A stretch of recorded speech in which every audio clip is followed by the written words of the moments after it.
Hi മക്കളെ. അപ്പോൾ ഇപ്പോൾ നടക്കുന്ന നിങ്ങളുടെ ഓണം എക്സാം അഥവാ നമ്മളുടെ ഫസ്റ്റ് ടെർമിനൽ പരീക്ഷ, ഫസ്റ്റ് ടെർമിനൽ എക്സാം, ഒന്നാം പാദവർഷ എക്സാമിനോടനുബന്ധിച്ച് 7ാം ക്ലാസ്സുകാർക്ക് വേണ്ടി വിന്നേഴ്സ് കോച്ചിങ് സെന്റർ ഞങ്ങളുടെ തന്നെ അക്കാഡമിക് ഇൻസൈറ്റ് എന്നുള്ള റിവിഷൻ പ്രോഗ്രാമിൻ്റെ ഭാഗമായി 7th സ്റ്റാൻഡേർഡിലെ ബേസിക് സയൻസിൻ്റെ തന്നെ 7ാമത്തെ ക്ലാസ്സുകാരുടെ ബേസിക് സയൻസിന്റെ 3ാമത്തെ ചാപ്റ്റർ വേൾഡ് ഓഫ് ഇലക്ട്രിസിറ്റി അഥവാ വൈദ്യുതിയുടെ ലോകം എന്നുള്ള ചാപ്റ്ററിന്റെ ഡിസ്കഷനാണ് ഇന്ന് നമ്മൾ ഈ വീഡിയോയിലൂടെ നമ്മൾ നടത്തുന്നത്. അപ്പോൾ സാറിനെ ജസ്റ്റ് ഒന്ന് പരിചയപ്പെടുത്താം. സാറിന്റെ പേര് പ്രണവ് എന്നാണ്. അപ്പോൾ 3rd ചാപ്റ്റർ മക്കൾക്കറിയാം എന്തായിരുന്നു ചാപ്റ്ററിന്റെ പേര് വരുന്നത്? വേൾഡ് ഓഫ് ഇലക്ട്രിസിറ്റി അല്ലെ, നമ്മുടെ വൈദ്യുതിയുടെ ലോകം എന്നുള്ള പാഠം. ഈ പാഠത്തിൽ ഇന്നത്തെ ഈ വീഡിയോയിലൂടെ നമ്മൾ ചെയ്യാൻ പോകുന്നത് ഈ പാഠത്തിലെ പ്രധാന ടോപ്പിക്കുകൾ നമ്മൾ ജസ്റ്റ് ഒന്ന് പഠിക്കും. അതിനോടൊപ്പം അതിൽ നിന്നും ചോദിക്കാൻ സാധ്യതയുള്ള ചോദ്യങ്ങളും. അപ്പോൾ മക്കൾക്കറിയാം ഈ വർഷം നമുക്ക് പുതിയ ടെക്സ്റ്റ് ബുക്കാണ്. കഴിഞ്ഞ വർഷത്തെ പാഠത്തിൻ്റെ ആ ഒരു പാറ്റേൺസോ കാര്യങ്ങളോ അല്ല ഈ വർഷം നമുക്ക് നിലനിൽക്കുന്നത്. പാഠങ്ങളുടെ കോണ്ടന്റുകളെല്ലാം അങ്ങോട്ടും ഇങ്ങോട്ടൊക്കെ ചേഞ്ച് ആയിട്ടുണ്ട്. പാഠം തന്നെ നമുക്ക് ചേഞ്ച് ആയിട്ടുണ്ട്. അപ്പോൾ മുൻവർഷ ചോദ്യ പേപ്പറുകൾ റെഫർ ചെയ്യുന്നതിൽ നമുക്കൊരു പരിമിതിയുണ്ട്. അപ്പോൾ നമുക്ക് ഇന്നുള്ള ക്ലാസ്സിൽ നമുക്ക് അതെല്ലാം പരിഹരിക്കാമെന്ന് നമുക്ക് കരുതാം. ഒപ്പം തന്നെ ഈ 3rd ചാപ്റ്ററിനോടൊപ്പം തന്നെ 4th ചാപ്റ്റർ നമ്മളുടെ ഈ പറയുന്ന സിലബസ് പ്രകാരം ഓഗസ്റ്റ് മാസം വരെ പരിശോധിക്കുമ്പോൾ 4ാമത്തെ ചാപ്റ്ററിന്റെ തുടക്കം വരെ ലൈറ്റുമായി ബന്ധപ്പെട്ട് കിടക്കുന്ന 4ാമത്തെ ചാപ്റ്ററിന്റെ തുടക്കത്തിൽ കുറച്ച് പോർഷൻസ് കൂടി നമുക്ക് ഗവൺമെന്റ് ഈ എക്സാമിന് ഉൾപ്പെടുത്തും എന്ന് പറഞ്ഞിട്ടുണ്ടായിരുന്നു. ആ ഒരു കാര്യം കൂടി ഇന്നത്തെ വീഡിയോയിലൂടെ നമ്മൾ ഡിസ്കസ് ചെയ്യുന്നുണ്ടാവും. ആദ്യം തന്നെ നമ്മൾ നോക്കുന്നത് വേൾഡ് ഓഫ് ഇലക്ട്രിസിറ്റി അഥവാ വൈദ്യുതിയുടെ ലോകം എന്നുള്ള ചാപ്റ്റർ. നമുക്ക് ഈ പാഠത്തിലെ മെയിൻ ടോപ്പിക്സിലേക്ക് ഒന്ന് പോവാം. മെയിൻ ആയിട്ട് ഇന്നത്തെ ഫോക്കസ് ചെയ്ത് നമ്മൾ നോക്കാൻ പോകുന്നത് cells, batteries, type of bulbs, electric circuit, ഇതൊക്കെ ഈ പാഠത്തിലെ പ്രധാനപ്പെട്ട ഭാഗങ്ങളാണ്. മക്കൾക്ക് സ്കൂളിൽ എടുത്തപ്പോഴും മക്കൾ പഠിക്കുന്ന സ്ഥാപനങ്ങളിലൊക്കെ നമുക്ക് അറിയുന്നതാണ്. ഈ ടോപ്പിക്കുകളൊക്കെ എടുത്തിട്ടുണ്ടാവും. ഒപ്പം തന്നെ വേറെ കുറച്ച് ടോപ്പിക്കുകളോടും വരുന്നുണ്ട്. സ്വിച്ച് വരുന്നുണ്ട്. ശേഷം കണ്ടക്ടർ മലയാളത്തിലേക്ക് എത്തുമ്പോൾ ചാലകങ്ങൾ എന്നാകും. പിന്നെ ഇൻസുലേറ്ററുകൾ വരുന്നുണ്ട്. ഇൻസുലേറ്റർ എന്ന് തന്നെ നമ്മൾ പഠിക്കുന്നു. സിംബൽസ് കുറച്ച് ഈ പാഠത്തിന്റെ അവസാന ഭാഗത്തേക്ക് എടുക്കുമ്പോൾ സിംബലുകളെ കുറിച്ച് നമ്മൾ പഠിക്കുന്നുണ്ട്. സിംബലുകൾ എന്ന് പറയുമ്പോൾ നമ്മളെ സർക്യൂട്ടുകളിലൊക്കെ ഉപയോഗിക്കുന്ന സിംബലുകൾ, കുറച്ച് ചിഹ്നങ്ങൾ, സർക്യൂട്ടൊക്കെ വരക്കുമ്പോൾ ഉപയോഗിക്കുന്ന ചിഹ്നങ്ങൾ മലയാളത്തിലേക്ക്.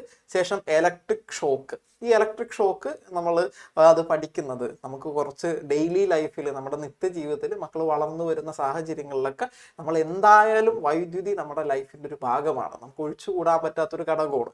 വൈദ്യുതി ഉപയോഗിക്കുമ്പോൾ അതിന് കുറേ അപകടങ്ങളൊക്കെ ഉണ്ടാവാം. അപ്പോൾ അങ്ങനെയുള്ള സാഹചര്യങ്ങൾ നേരിടാൻ വേണ്ടി നമ്മൾക്ക് അവയർനെസ് വേണം. അപ്പം അതിനു വേണ്ടി ഒരു ബോധവൽക്കരണം എന്ന നിലയിലാണ് നമുക്ക് ഈ സിലബസിൽ ഇങ്ങനെയുള്ള കാര്യങ്ങൾ നമുക്ക് ഉൾപ്പെടുത്തിയിട്ടുള്ളത്. അപ്പം ലാസ്റ്റ് ടോപ്പിക്ക് മക്കൾക്ക് എളുപ്പമായിട്ട് തോന്നും, കാരണം ഇലക്ട്രിക് ഷോക്കാണ്.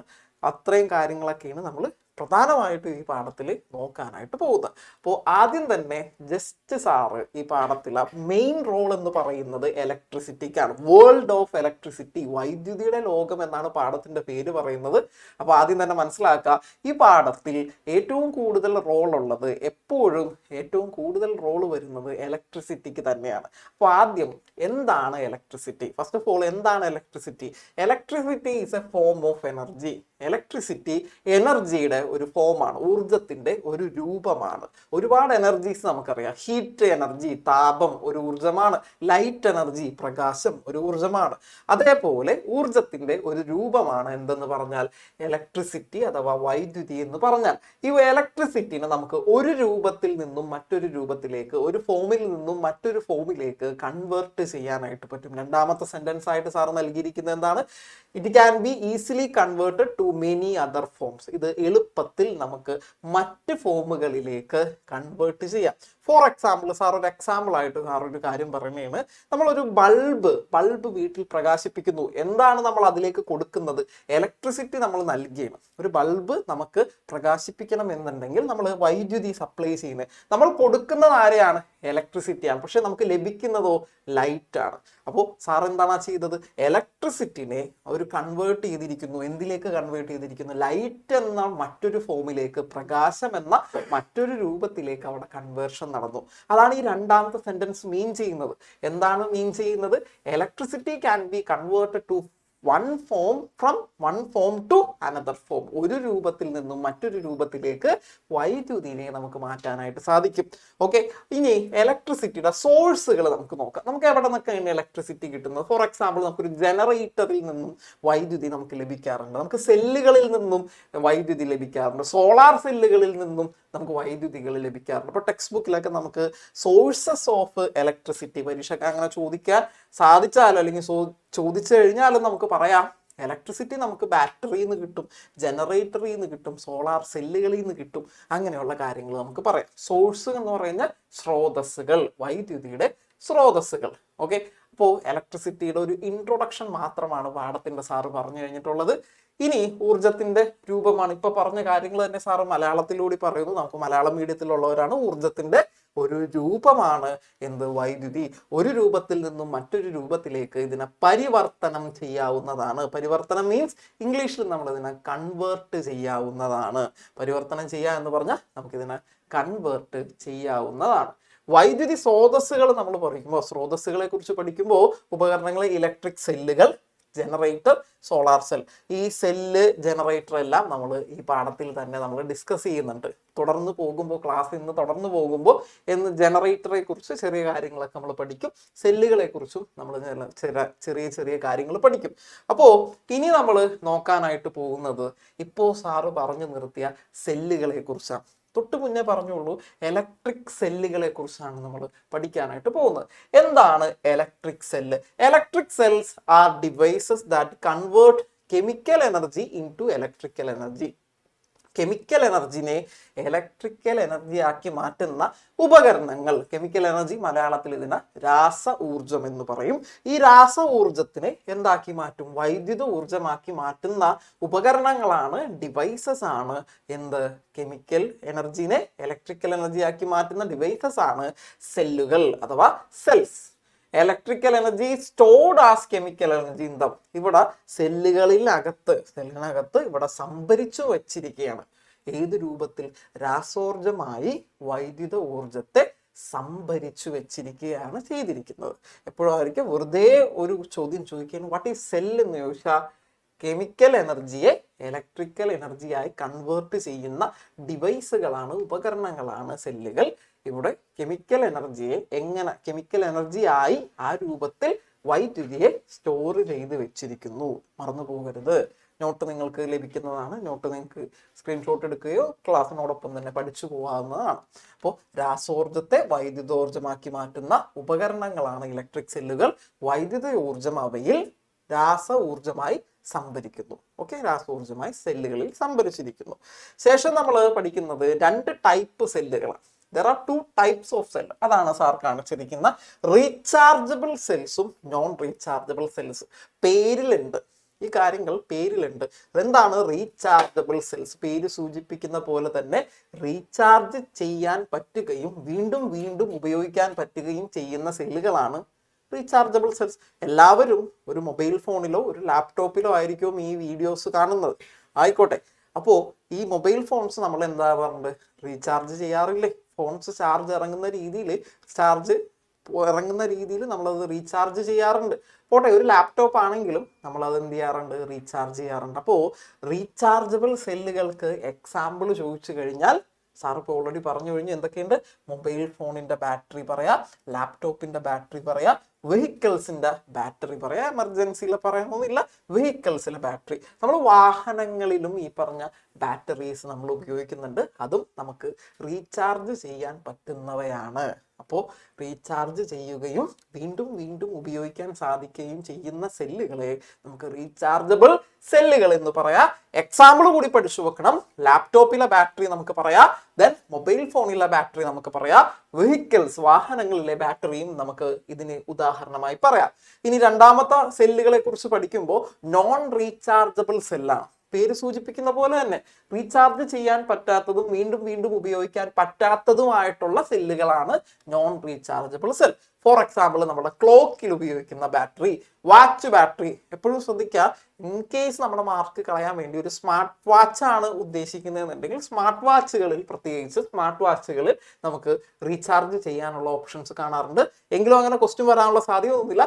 വാച്ചിലെ ബാറ്ററീസും ക്ലോക്കിലെ ബാറ്ററീസും ദെൻ ടോയ്സിലെ batteries in the remote, batteries in toys, കളിപ്പാട്ടങ്ങളിലെയും റിമോട്ടുകളിലും എല്ലാം ഉപയോഗിക്കുന്ന ബാറ്ററീസ് പരിശോധിച്ചു കഴിഞ്ഞാലും ഇതെല്ലാം റീചാർജ് ചെയ്യാൻ പറ്റാത്തവ, വീണ്ടും റീചാർജ് ചെയ്യാൻ പറ്റാത്തവ, അത്തരം സെല്ലുകൾ നോൺ റീചാർജബിൾ സെല്ലുകൾ.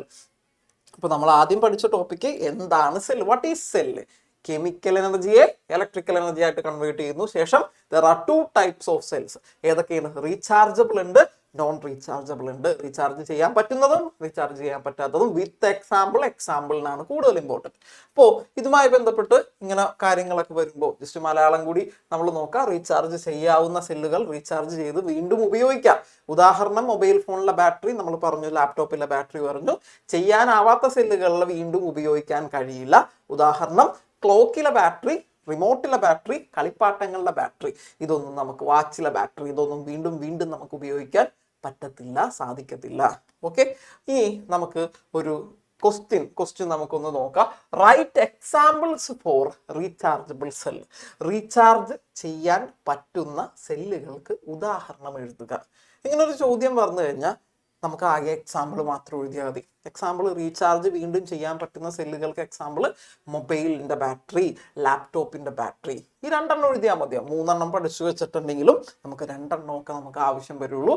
റീചാർജ് ചെയ്യാൻ പറ്റുന്ന ബാറ്ററികൾക്ക് ഉദാഹരണങ്ങൾ മൊബൈലിലെ ബാറ്ററി, ലാപ്ടോപ്പിലെ ബാറ്ററി എന്നിവ. ഓക്കെ ആണെന്ന് കരുതുന്നു.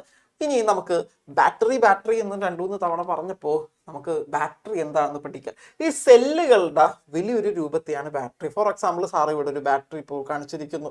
കോമൺലി നമ്മൾ എല്ലാവരും ബാറ്ററീസ് കണ്ടിട്ടുള്ളതാണ്. മക്കളുടെ വീട്ടിൽ ക്ലോക്കിലോ റിമോട്ടിലോ എന്തെങ്കിലും ടോയ്സിലോ ഒക്കെ നമ്മൾ ബാറ്ററീസ് ഒക്കെ കണ്ടിട്ടുള്ളതാണ്. അപ്പോൾ വാട്ട് ഈസ് ബാറ്ററി? എന്താണ് battery? Battery is an arrangement made by connecting more than one cell into a single unit. ഒന്നിലധികം സെല്ലുകൾ കണക്ട് ചെയ്തുണ്ടാക്കിയിരിക്കുന്ന ഒരു യൂണിറ്റ്, അതിനെയാണ് നമ്മൾ എന്ത് പറഞ്ഞ ബാറ്ററി. ഒരു ബാറ്ററി നമ്മൾ പരിശോധിച്ച് കഴിഞ്ഞാൽ അതിൽ ഒന്നിലധികം സെല്ലുകൾ കാണാൻ പറ്റും. More than one cell connect ചെയ്തുണ്ടാക്കിയിരിക്കുന്ന ഒരു യൂണിറ്റായി കണക്ട് ചെയ്തിരിക്കുന്നവയൊക്കെ നമുക്ക് എന്ത് പറയാം? ബാറ്ററി എന്ന് പറയാം. Okay, we use battery to operate devices which need more power. Okay, കൂടുതൽ പവർ ആവശ്യമുള്ള ഉപകരണങ്ങൾക്ക് നമുക്ക് ബാറ്ററി ഉപയോഗിക്കാം. സെല്ലുകളുടെ തന്നെ ഒരു കോമ്പിനേഷൻ ആണ് ബാറ്ററി എന്ന് നമുക്ക് വേണമെങ്കിൽ പറയാം. ഒന്നിലധികം സെല്ലുകൾ കൂട്ടി യോജിപ്പിച്ചുണ്ടാക്കിയിരിക്കുന്നവയാണ് ബാറ്ററി. ഒരു യൂണിറ്റിലേക്ക് ഒന്നിലധികം സെല്ലുകളെ ബന്ധിപ്പിച്ചുണ്ടാക്കുന്ന ക്രമീകരണമാണ് ബാറ്ററി. കൂടുതൽ പവർ ആവശ്യമുള്ള ഉപകരണങ്ങൾ പ്രവർത്തിപ്പിക്കാൻ നമുക്ക് ബാറ്ററി ഉപയോഗിക്കാം. മറന്നു പോകരുത്, എന്താണ് battery? It's A combination of cells. സെല്ലുകൾ കൂട്ടി യോജിപ്പിച്ചിരിക്കുന്നു, സെല്ലുകളെ കൂട്ടി ബന്ധിപ്പിച്ചിരിക്കുന്നു, കണക്ട് ചെയ്തുണ്ടാക്കിയെടുത്ത് ഒറ്റ യൂണിറ്റ് ആക്കി മാറ്റിയിരിക്കുന്ന ആ ഒരു ഡിവൈസ് ആണ് നമുക്ക് ബാറ്ററി എന്ന് പറയുന്നത്. ബാറ്ററി മക്കളെല്ലാവരും കണ്ടിട്ടുള്ളത് തന്നെയാണ്.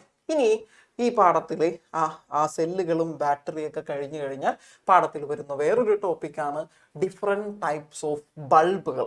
നമ്മളുടെ എല്ലാവരുടെയും വീടുകളിൽ, ഈ വീഡിയോ കണ്ടുകൊണ്ടിരിക്കുന്ന, ക്ലാസ് കണ്ടുകൊണ്ടിരിക്കുന്ന എല്ലാവരുടെയും വീടുകളിൽ ബൾബ് ഉണ്ടാവും. ബൾബുകൾ തന്നെ പലവിധം. ഓക്കെ, നമുക്കറിയാം ഈ ബൾബുകളൊക്കെ പ്രവർത്തിക്കുന്നത് വൈദ്യുതി ഉപയോഗിച്ചിട്ടാണെന്നൊക്കെ നമുക്കറിയാം. അപ്പോൾ ബൾബുകൾ തന്നെ പല വിധത്തിലുള്ള ബൾബുകളാണെന്നുള്ളത്. അപ്പോൾ നമ്മൾ അതാണൊന്ന് ചെക്ക് ചെയ്യാൻ പോകണം. ഡിഫറെൻറ്റ് ടൈപ്സ് ഓഫ് ബൾബ്സ് ആണ് നമ്മൾ ചെക്ക് ചെയ്യാൻ പോകണം. First one LED. LED നിങ്ങൾ സൈക്കിളിലോ മറ്റ് നിങ്ങളുടെ ടോയ്സിലൊക്കെ നിങ്ങൾ LED ലാമ്പുകൾ നിങ്ങൾ കണ്ടിട്ടുണ്ടാവും. LED ഫുൾ ഫോം എന്താണ്? Light emitting diode. പഠിച്ചിട്ട് പോകണം. LED ഫുൾ ഫോം എന്താണ്? Light emitting diode. ഇനി CFL ഫുൾ ഫോം എന്താണ്? Compact fluorescent lamp. Compact fluorescent lamp പഠിച്ചിട്ട് പോകണം. LED ഫുൾ ഫോം എന്താണ്? ലൈറ്റ് എമിറ്റിംഗ് ഡയോഡാണ്. CFL ഫുൾ ഫോം എന്താണ്? Compact fluorescent lamp. ഇതെല്ലാം വ്യത്യസ്ത തരത്തിലുള്ള ബൾബുകളാണ്. അപ്പോൾ നമുക്ക് ഈ LED CFL ലാമ്പിനൊക്കെ മുൻപ് ഉണ്ടായിരുന്നൊരു ലാമ്പുകളാണ് ഫിലമെന്റ് ലാമ്പുകൾ. ഇപ്പോൾ CFLs use less energy than filament lamps. Among these, LED bulbs provide the most light with the least amount of electricity. Hence, LED bulbs are most used today. അതായത് filament ലാമ്പുകൾ എന്നുള്ളൊരു ലാമ്പുകൾ ഉണ്ടായി, പിന്നീട് അത് കാലഹരണപ്പെട്ടു പോയി. ശേഷം അതായത് നമുക്ക് പിന്നീട് അത് ഇപ്പോൾ ഉപയോഗത്തിലില്ല, അത് നമുക്ക് വേണ്ടാന്ന് വെച്ച കാരണം അതിലും കുറവ് എനർജിയാണ് പിന്നീട് വന്ന CFL lamp. CFL full form compact fluorescent ലാമ്പുകൾക്കും ആവശ്യമായിട്ടുണ്ട്. ഈ CFL-നേക്കാൾ കുറവ് ഊർജം മാത്രമേ, ഇലക്ട്രിസിറ്റി മാത്രമേ LED ലാമ്പുകൾക്ക് ആവശ്യമുള്ളൂ.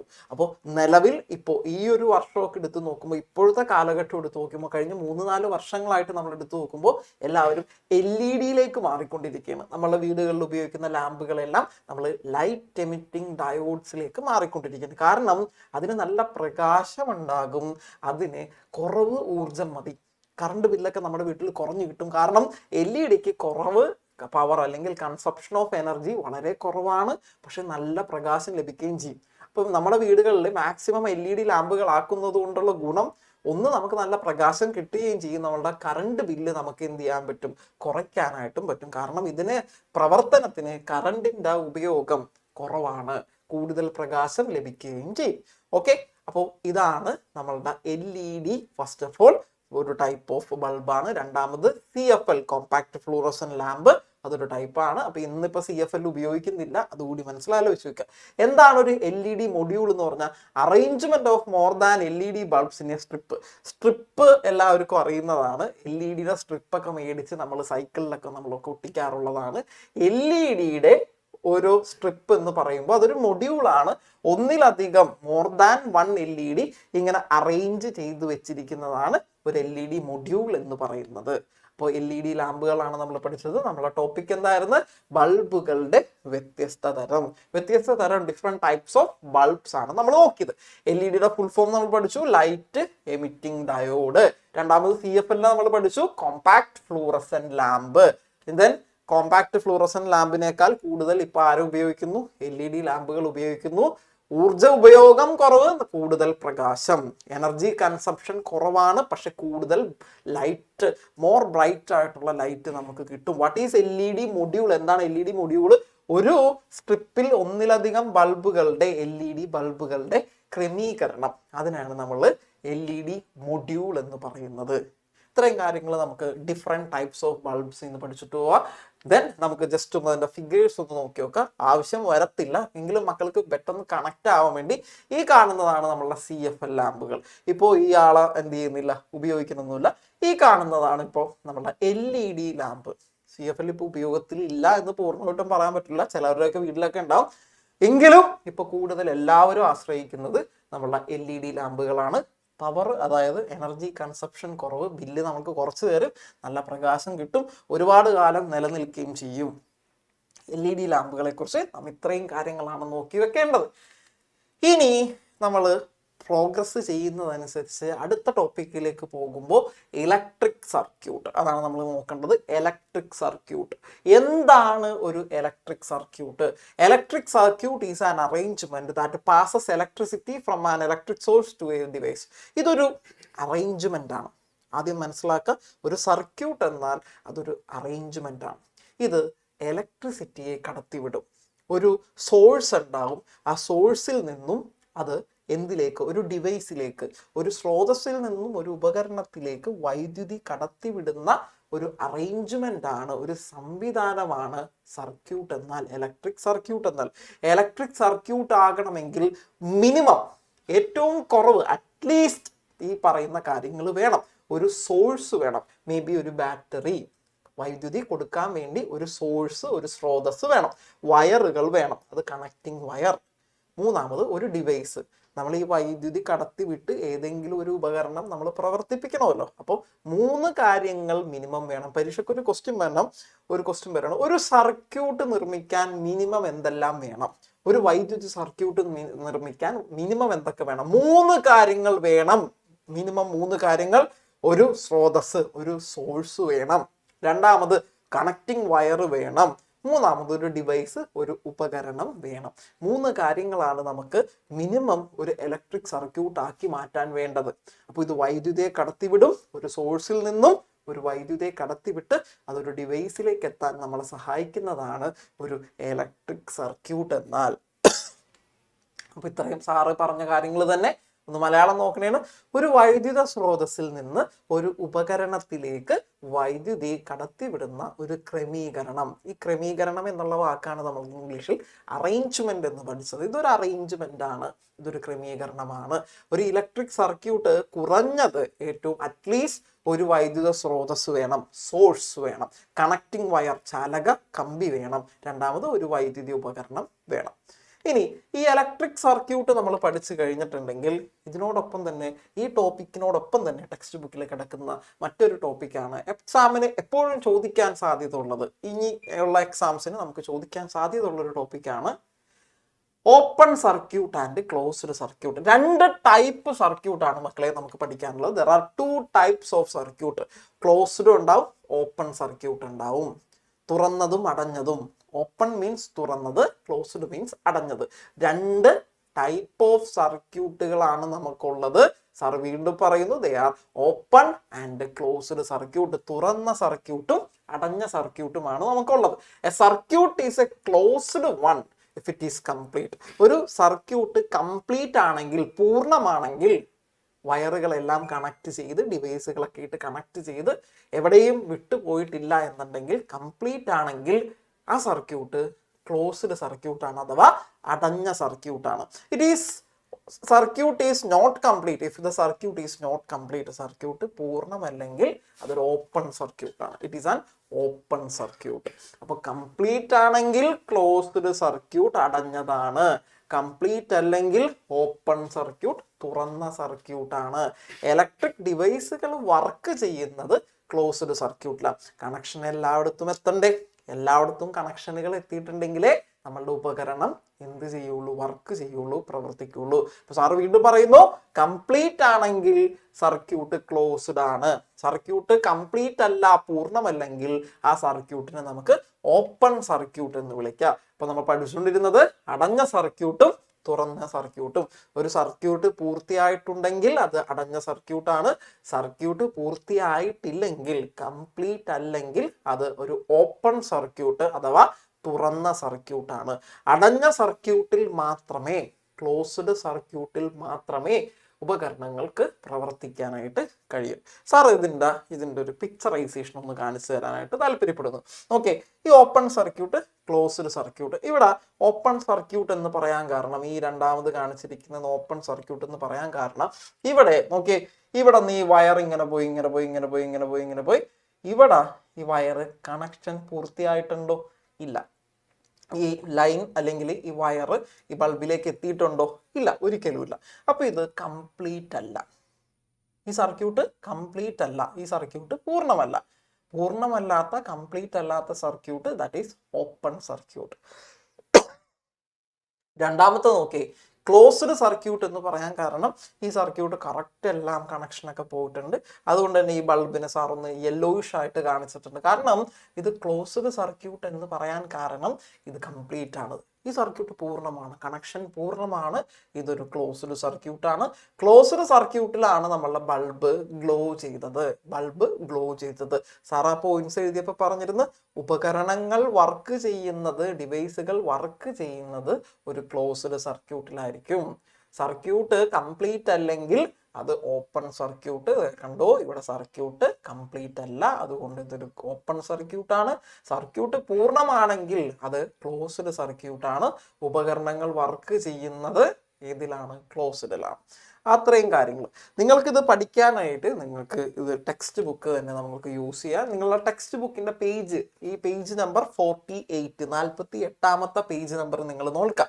48ാമത്തെ പേജ് നമ്പറിൽ ഈ കിടക്കുന്ന ആൾക്കാർ ഇവിടെ സ്റ്റാർ ചെയ്ത് കാണിച്ച ഈ ഒരു ഏരിയ, ഈ ഒരു ബോക്സ് മക്കൾ പഠിക്കുക. അടഞ്ഞ സർക്യൂട്ടും തുറന്ന സർക്യൂട്ടും. ഇംഗ്ലീഷ് മീഡിയത്തിനെയും മലയാളം മീഡിയത്തിനും സെയിം.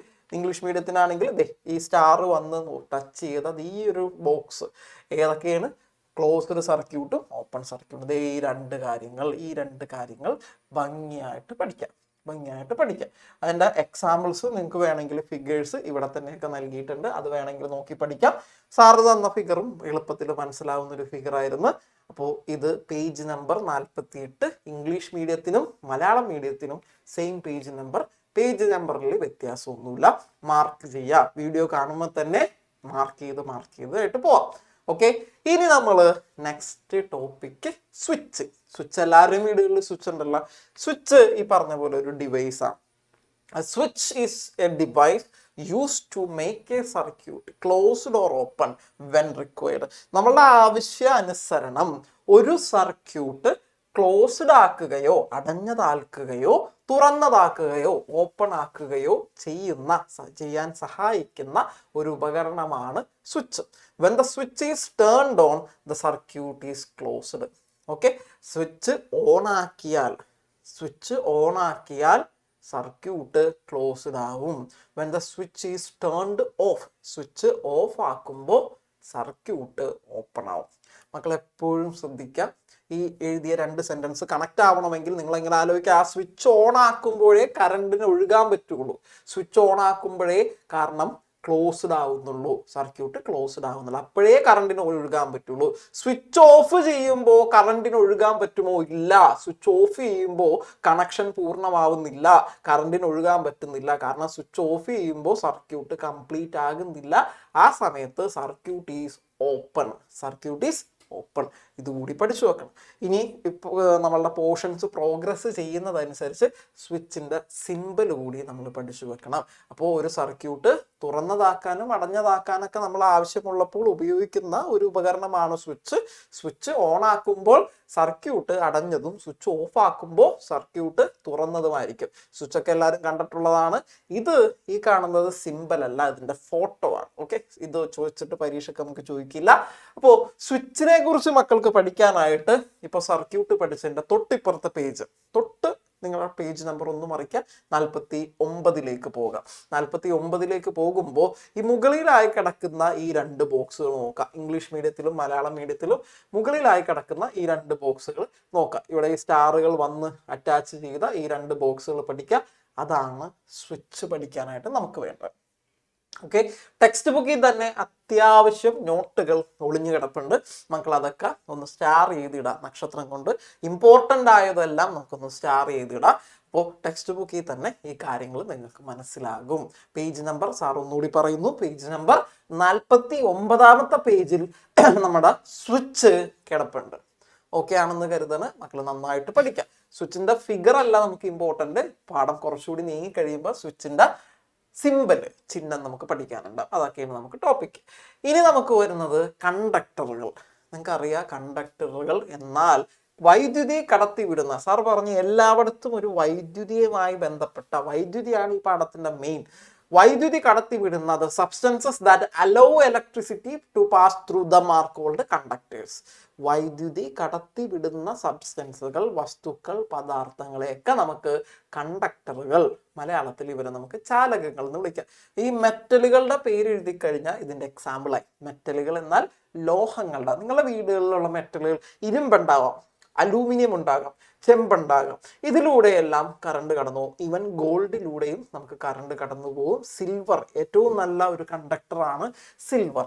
ഇതെല്ലാം നമുക്ക് എന്തിന് എക്സാമ്പിൾ എഴുതാം? കണ്ടക്ടറുകൾ എക്സാമ്പിൾ എഴുതാം. സാറ് ഏറ്റവും അവസാനം കാണിച്ചിരിക്കുന്നത് വാട്ടർ, ജലത്തിലൂടെയും വൈദ്യുതി കടന്നു പോകും. എപ്പോഴും ആലോചിക്കണം, വാട്ടറിലൂടെയും ആര് കടന്നു പോകും? വൈദ്യുതി കടന്നു പോകും. അപ്പോൾ കണ്ടക്ടറുകൾക്ക് എക്സാമ്പിൾ ചോദിച്ചു കഴിഞ്ഞാൽ സിൽവർ, ഗോൾഡ്, അയൺ, പിന്നെ അലൂമിനിയം, കോപ്പർ എല്ലാം എഴുതാം. വാട്ടർ, ഈവൻ വാട്ടർ വരെ നമുക്ക് എഴുതാം. കാരണം വെള്ളത്തിലൂടെയും ജലത്തിലൂടെയും വൈദ്യുതി കടന്നു പോകും. വൈദ്യുതി കടത്തിവിടുന്ന സബ്സ്റ്റൻസുകൾ, വൈദ്യുതി കടത്തിവിടുന്ന പദാർത്ഥങ്ങൾ, ഒബ്ജക്റ്റുകൾ എല്ലാത്തിനെയും നമുക്ക് എന്ത് വിളിക്കാം? കണ്ടക്ടറുകൾ. കണ്ടക്ടറുകളെ മലയാളം നമ്മൾ എന്താ വിളിക്കുന്ന? ചാലകങ്ങൾ. വൈദ്യുതി കടന്നു പോകാൻ അനുവദിക്കുന്ന വസ്തുക്കളാണ് ചാലകങ്ങൾ. ഉദാഹരണം ഇരുമ്പ്, സ്വർണം, വെള്ളി, ഗ്രാഫൈറ്റ്, സ്റ്റീല്, ജലം. ഏറ്റവും അവസാനം പറഞ്ഞിരിക്കുന്നത് എന്താണ്? വാട്ടർ. വാട്ടറിലൂടെ, സോൾട്ട് വാട്ടറിലൂടെ, ഉപ്പ് വെള്ളത്തിലൂടെയൊക്കെ നന്നായി വൈദ്യുതി കടന്നു പോകും. എക്സാമ്പിൾ വെച്ച് ചോദിക്കാം. കുറച്ച് എക്സാമ്പിളുകൾ തന്നിട്ട് ഇതിലേതൊക്കെയാണ് കണ്ടക്ടർ എന്ന് ചോദിക്കാം. കറണ്ട് കടത്തി വിടുന്ന ആളുകൾ ഉണ്ടെങ്കിൽ കടത്തി വിടാത്ത ആളുകളെ കുറിച്ച് നമ്മൾ പഠിക്കേണ്ടിയിരിക്കുന്നു. രണ്ടാമത് നമ്മൾ പഠിക്കാൻ പോകുന്നത് ഇൻസുലേറ്ററുകൾ. ഇൻസുലേറ്ററുകൾ എന്ന് പറഞ്ഞാൽ the substances that do not allow electricity to pass through them are called insulators. വൈദ്യുതി കടത്തി വിടാത്ത വസ്തുക്കൾ. അങ്ങനെയുള്ള വസ്തുക്കൾ നമ്മുടെ കൈകളിലുണ്ട്. നമ്മളുടെ പ്രദേശങ്ങളിൽ ചുറ്റുപാടുമുണ്ട്. വൈദ്യുതി കടത്തി വിടാത്ത ഒബ്ജക്റ്റുകൾ, സബ്സ്റ്റൻസുകൾ, വസ്തുക്കളെ നമുക്ക് ഇൻസുലേറ്ററുകൾ എന്ന് വിളിക്കാം. നമുക്ക് എക്സാമ്പിൾ ആയിട്ട് വുഡൻ ബ്ലോക്കുകൾ, ഉണങ്ങിയ വുഡൻ ബ്ലോക്കുകൾ, മരക്കഷ്ണങ്ങൾ, പേപ്പർ, പ്ലാസ്റ്റിക്, പിന്നെ ക്ലോത്ത്, തുണികൾ, പേപ്പറുകൾ, പ്ലാസ്റ്റിക്കുകൾ, മരത്തിൻ്റെ കഷ്ണങ്ങൾ, ഉണങ്ങിയ മരക്കഷ്ണങ്ങൾ, ഇതിലൂടെയൊന്നും വൈദ്യുതി കടന്നു പോകത്തില്ല. അപ്പോൾ നമ്മൾ പഠിച്ചത് എന്താണ്? ഇൻസുലേറ്ററുകളെ കുറിച്ചാണ് പഠിച്ചത്. വൈദ്യുതി കടന്നു പോകാൻ അനുവദിക്കാത്ത വസ്തുക്കളാണ് ഇൻസുലേറ്ററുകൾ. ഉണങ്ങിയ തടി കൊണ്ടുള്ള കട്ട, പേപ്പർ, പ്ലാസ്റ്റിക്, തുണി, ഇവയെല്ലാം ഇൻസുലേറ്ററുകളാണ്. അതിനു മുമ്പ് പഠിച്ചത് നമ്മൾ കണ്ടക്ടറുകൾ, മലയാളത്തിൽ ചാലകങ്ങളാണ് പഠിച്ചിട്ടുള്ളത്. അപ്പോൾ ഇതിനൊരു എക്സാമ്പിൾസ് ജസ്റ്റ് ഇങ്ങനെ കുറച്ചൊരു ഫിഗേഴ്സ് കാണിച്ചെന്നുള്ളൂ. കോയിൻസിലൂടെയൊക്കെ കടന്നു പോകും, ഗോൾഡിലൂടെ കടന്നു പോകും, വാട്ടറിലൂടെ കടന്നു പോകും. എന്നാൽ റബ്ബറിലോ, ഗ്ലാസ്സിലോ, പേപ്പറിലോ, പ്ലാസ്റ്റിക്കിലോ ഇതിലൂടെ ഒന്നും കടന്നു പോകില്ല? വൈദ്യുതി കടന്നു പോകില്ല. സാർ വെറുതെ മുകളിലുള്ള കാര്യങ്ങൾ കാണിച്ചിരിക്കുന്നത് കണ്ടക്ടറുകൾ, ചാലകങ്ങളുടെ എക്സാമ്പിളും താഴെ ഇങ്ങനെ കാണിച്ചിരിക്കുന്നത് എന്തിൻ്റെ എക്സാമ്പിളുമാണ്? നമ്മളുടെ ഇൻസുലേറ്ററുകളുടെ എക്സാമ്പിൾസുമാണ് താഴെ കാണിച്ചത്. ഫിഗേഴ്സ് വെച്ച് ജസ്റ്റ് ഒന്ന് മനസ്സിലാവാൻ മാത്രം. നമ്മുടെ ടെക്സ്റ്റ് ബുക്കിൽ അങ്ങനെ ഫിഗേഴ്സ് ഒന്നും വെച്ച് നമുക്ക് കാണിച്ചിട്ടൊന്നുമില്ല. ശേഷം നമുക്ക് ഇതിനെക്കുറിച്ച് പഠിക്കാൻ, കണ്ടക്ടേഴ്സും ഇൻസുലേറ്റേഴ്സും കുറിച്ച് മക്കൾക്ക് നോട്ട് പഠിക്കാൻ വേണ്ടി നമ്മളുടെ ടെക്സ്റ്റ് തന്നെ ഉപയോഗിക്കാം. പേജ് നമ്പർ 51 പേജ് നമ്പർ 51 ഏറ്റവും മുകളിലായിട്ട് സാർ ഈ കാണിച്ചിരിക്കുന്ന നിങ്ങളുടെ ടെക്സ്റ്റ് ബുക്ക് തന്നെ പേജ് എംബെഡ് ചെയ്ത് വെച്ചിരിക്കുകയാണ്. പേജ് നമ്പർ 51 ഏറ്റവും മുകളിലായിട്ട് ഈ 2 ബോക്സ്, സാർ അതൊന്ന് സ്റ്റാർ ചെയ്ത് കാണിക്കാം. ഇവിടെ ഈ സ്റ്റാർ ചെയ്തിരിക്കുന്ന ഈ ടോപ്പിക്കും ഇവിടെയാണെങ്കിൽ ഇതും.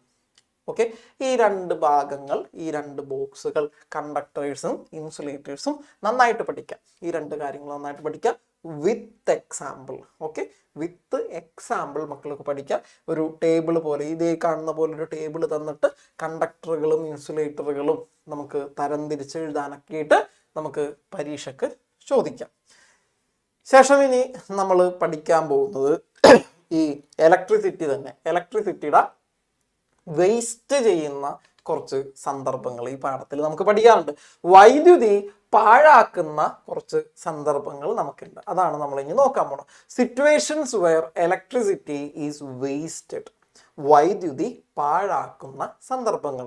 സാറ് 1 2 3 4 പോയിന്റ്സുകൾ എഴുതിയിട്ടുണ്ട്. മക്കൾ മിനിമം 3 പോയിന്റുകൾ പഠിക്കുക. വൈദ്യുതി പാഴാക്കുന്ന, ഇലക്ട്രിസിറ്റി പാഴാക്കി കളയുന്ന 3 പോയിന്റുകളെങ്കിലും പഠിക്കുക. ഇത് മക്കൾക്ക് സ്വന്തമായി എഴുതാനായിട്ടും സാധിക്കും. നമുക്ക് നോക്കാം.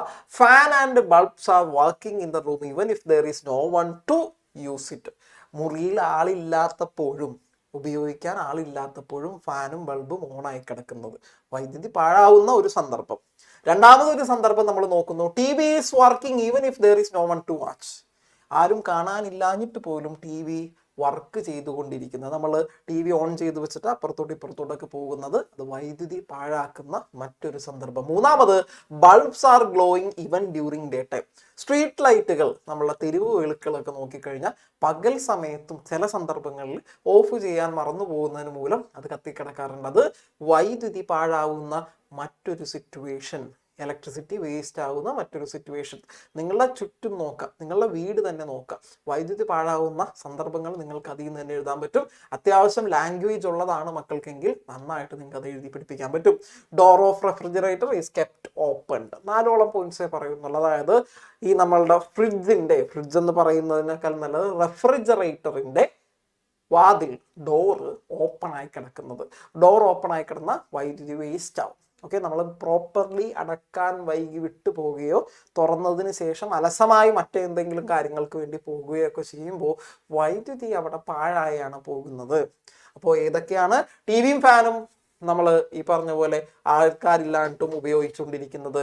പിന്നെ ഡോറ്, റെഫ്രിജറേറ്ററിന്റെ ഡോർ ഓപ്പൺ ആക്കി വെക്കുന്നത്. ബൾബ്സ്, ഈവൻ ഡേ ടൈം, പ്രകാശമുള്ള പകൽ സമയങ്ങളിൽ പോലും ആവശ്യമില്ലാതെ ബൾബുകൾ ഉപയോഗിക്കുന്നത്. ഇതെല്ലാം വൈദ്യുതി പാഴാക്കുന്ന, ഇലക്ട്രിസിറ്റി വേസ്റ്റ് ആക്കുന്ന സന്ദർഭങ്ങളാണ്. ഇലക്ട്രിസിറ്റി വേസ്റ്റ് ആക്കുന്ന സന്ദർഭങ്ങളാണ്. ഓക്കെ, അപ്പോൾ ഇത്രയും കാര്യങ്ങൾ മക്കൾ എപ്പോഴും ശ്രദ്ധിക്കുക. വൈദ്യുതി പാഴാകുന്ന സാഹചര്യങ്ങൾ, ഉപയോഗിക്കാൻ ആളില്ലെങ്കിലും മുറിയിൽ ഫാനും ബൾബുകളും, സാർ ഇപ്പം പറഞ്ഞ് TV ആളില്ലെങ്കിലും കാണാൻ ആളില്ലെങ്കിലും ഉപയോഗിക്കുന്നത്, പകൽ സമയത്തും ബൾബുകൾ തിളങ്ങുക, റെഫ്രിജറേറ്ററിന്റെ വാതിൽ തുറന്നിടുക, ഇതെല്ലാം വൈദ്യുതി പാഴാക്കുന്ന സന്ദർഭങ്ങളാണ്. നന്നായി പഠിക്കുക. ഇതെല്ലാം തന്നെ ഈ പാഠത്തിൻ്റെ ഒരു പ്രത്യേകത എന്ന് പറഞ്ഞാൽ എല്ലാം ഡയറക്റ്റ്ലി ചോദിക്കാൻ പറ്റുന്ന ടോപ്പിക്കുകളാണ്.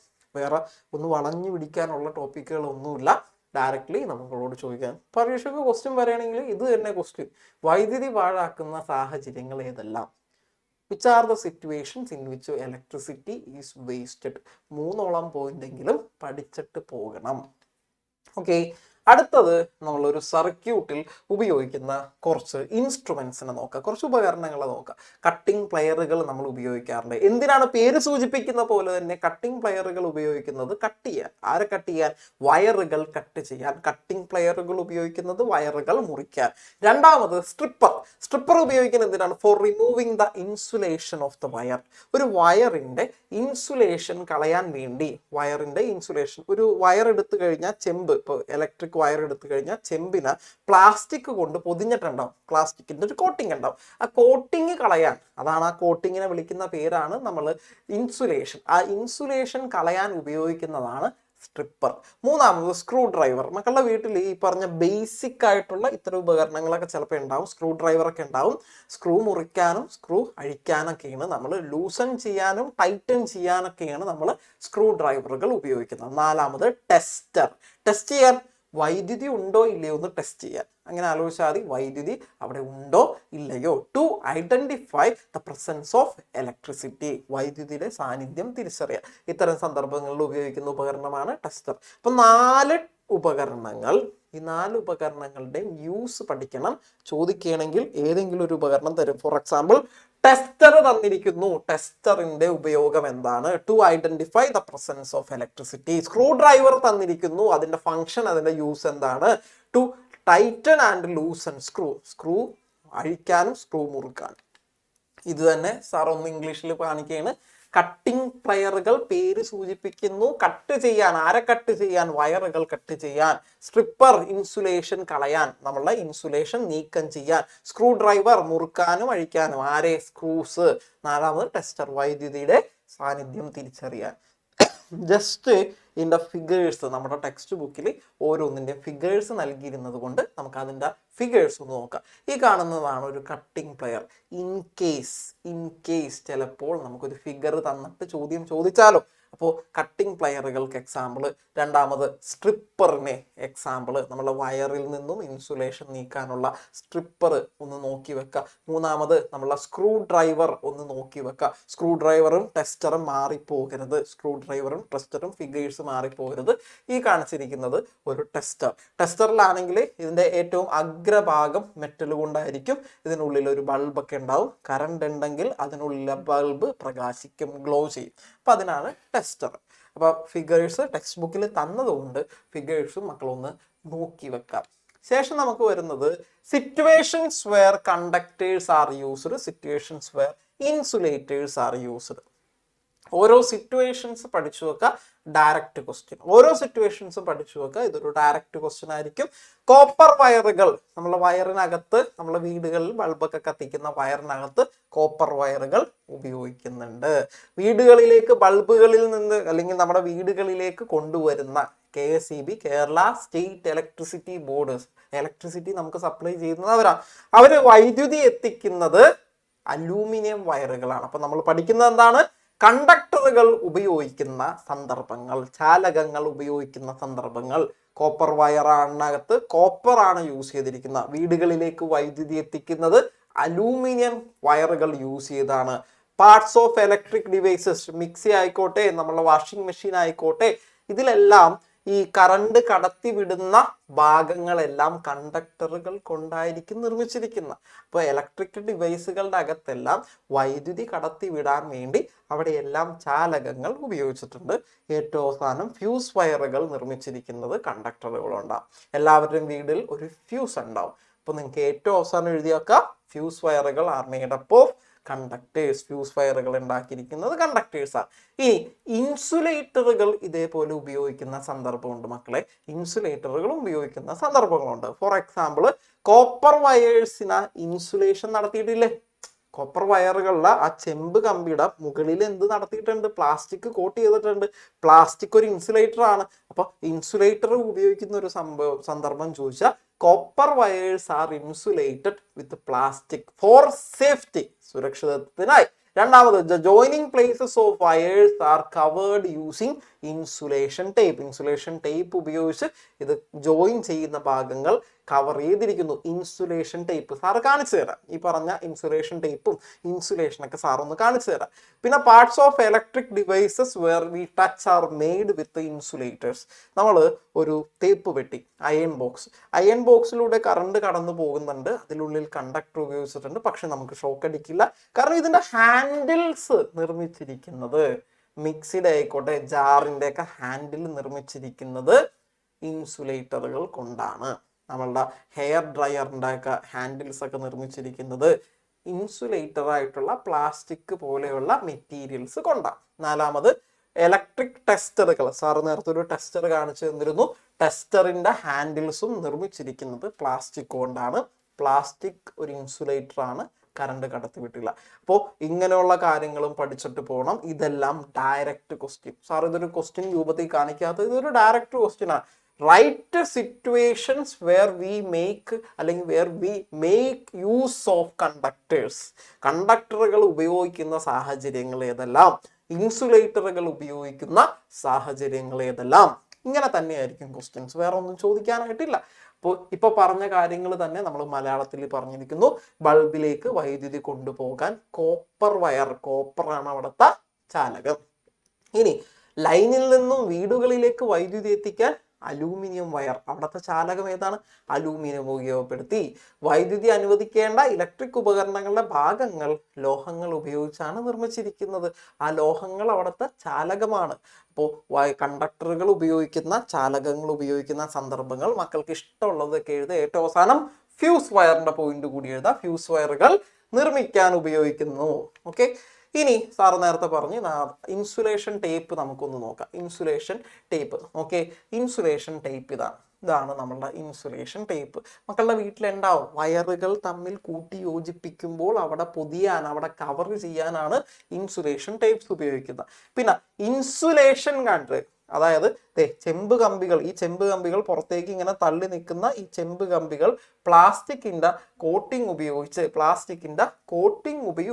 എന്ത് ചെയ്തിരിക്കുന്നു? പ്ലാസ്റ്റിക്കിന്റെ കോട്ടിംഗ് ഉപയോഗിച്ച് കവർ ചെയ്തിരിക്കുന്നു. അപ്പൊ ഈ കൊടുത്തിരിക്കുന്നത് എന്താണ്? ഇൻസുലേഷൻ ആണ്. ആ നൽകിയിരിക്കുന്നത് എന്താണ്? ഇൻസുലേഷൻ. അപ്പൊ ഇൻസുലേറ്ററുകൾ ഉപയോഗിക്കുന്ന സന്ദർഭങ്ങൾ രണ്ടെണ്ണം ഓൾറെഡി ആയി. ഒന്ന് ഇൻസുലേഷൻ ടേപ്പ് ആലോചിക്കുക. രണ്ടാമത് വയറുകൾ എന്ത് ചെയ്തിരിക്കുന്നു? ഇൻസുലേറ്റ് ചെയ്തിരിക്കുന്നു. വയറുകൾ എന്ത് ചെയ്തിരിക്കുന്നു? ഇൻസുലേറ്റ് ചെയ്തിരിക്കുന്നു. കാര്യങ്ങളൊക്കെ ആണെന്ന് കരുതുന്നു. ഓക്കെ, ഇനി പാഠത്തിന്റെ അവസാന ഭാഗങ്ങളിലേക്ക് നമ്മൾ എത്തുന്നു. സിമ്പിൾ, ചിഹ്നങ്ങൾ. സാർ ആദ്യം തന്നെ ഒരു ക്വസ്റ്റ്യൻ കാണിക്കാം. Draw the symbol of buzzer. നമുക്ക് ചോദിക്കാൻ സാധ്യതയുള്ള ക്വസ്റ്റ്യൻ ഇങ്ങനെ ആയിരിക്കും. ഒന്നില്ലെങ്കിൽ സിമ്പിൾ നമ്മളോട് വരയ്ക്കാൻ പറയാം, അല്ലെങ്കിൽ സിമ്പിൾ കാണിച്ചിട്ട് ഏത് സിമ്പിളാണ്, ഏത് ചിഹ്നമാണ് എന്ന് നമ്മളോട് ചോദിക്കാം. ഇവിടെ മക്കൾക്ക് വായിച്ച് പഠിക്കാൻ ഒന്നും തന്നെ ഇല്ല. കാണുക, ഐഡന്റിഫൈ ചെയ്യുക, ആളുടെ പേര് പഠിച്ചു വെക്കുക. ഇതാണ് നമുക്കുള്ളത്. ഓക്കെ, അപ്പൊ എപ്പോഴും ആലോചിക്കാം, നമ്മൾ ഈ പറഞ്ഞ സിമ്പിൾസ് പഠിക്കുമ്പോൾ ഈ സാധനം ആ ആളെ കണ്ടു മനസ്സിലാക്കണം, അയാളുടെ പേര് നമ്മൾ പഠിച്ചു വെക്കണം. ടെക്സ്റ്റ് ബുക്കിൽ നമ്മളത് ഇങ്ങനെ ഒരു നല്ല ഭംഗിയിൽ ഇത് കിടപ്പുണ്ട്. ഇത് നമുക്ക് നോക്കേ.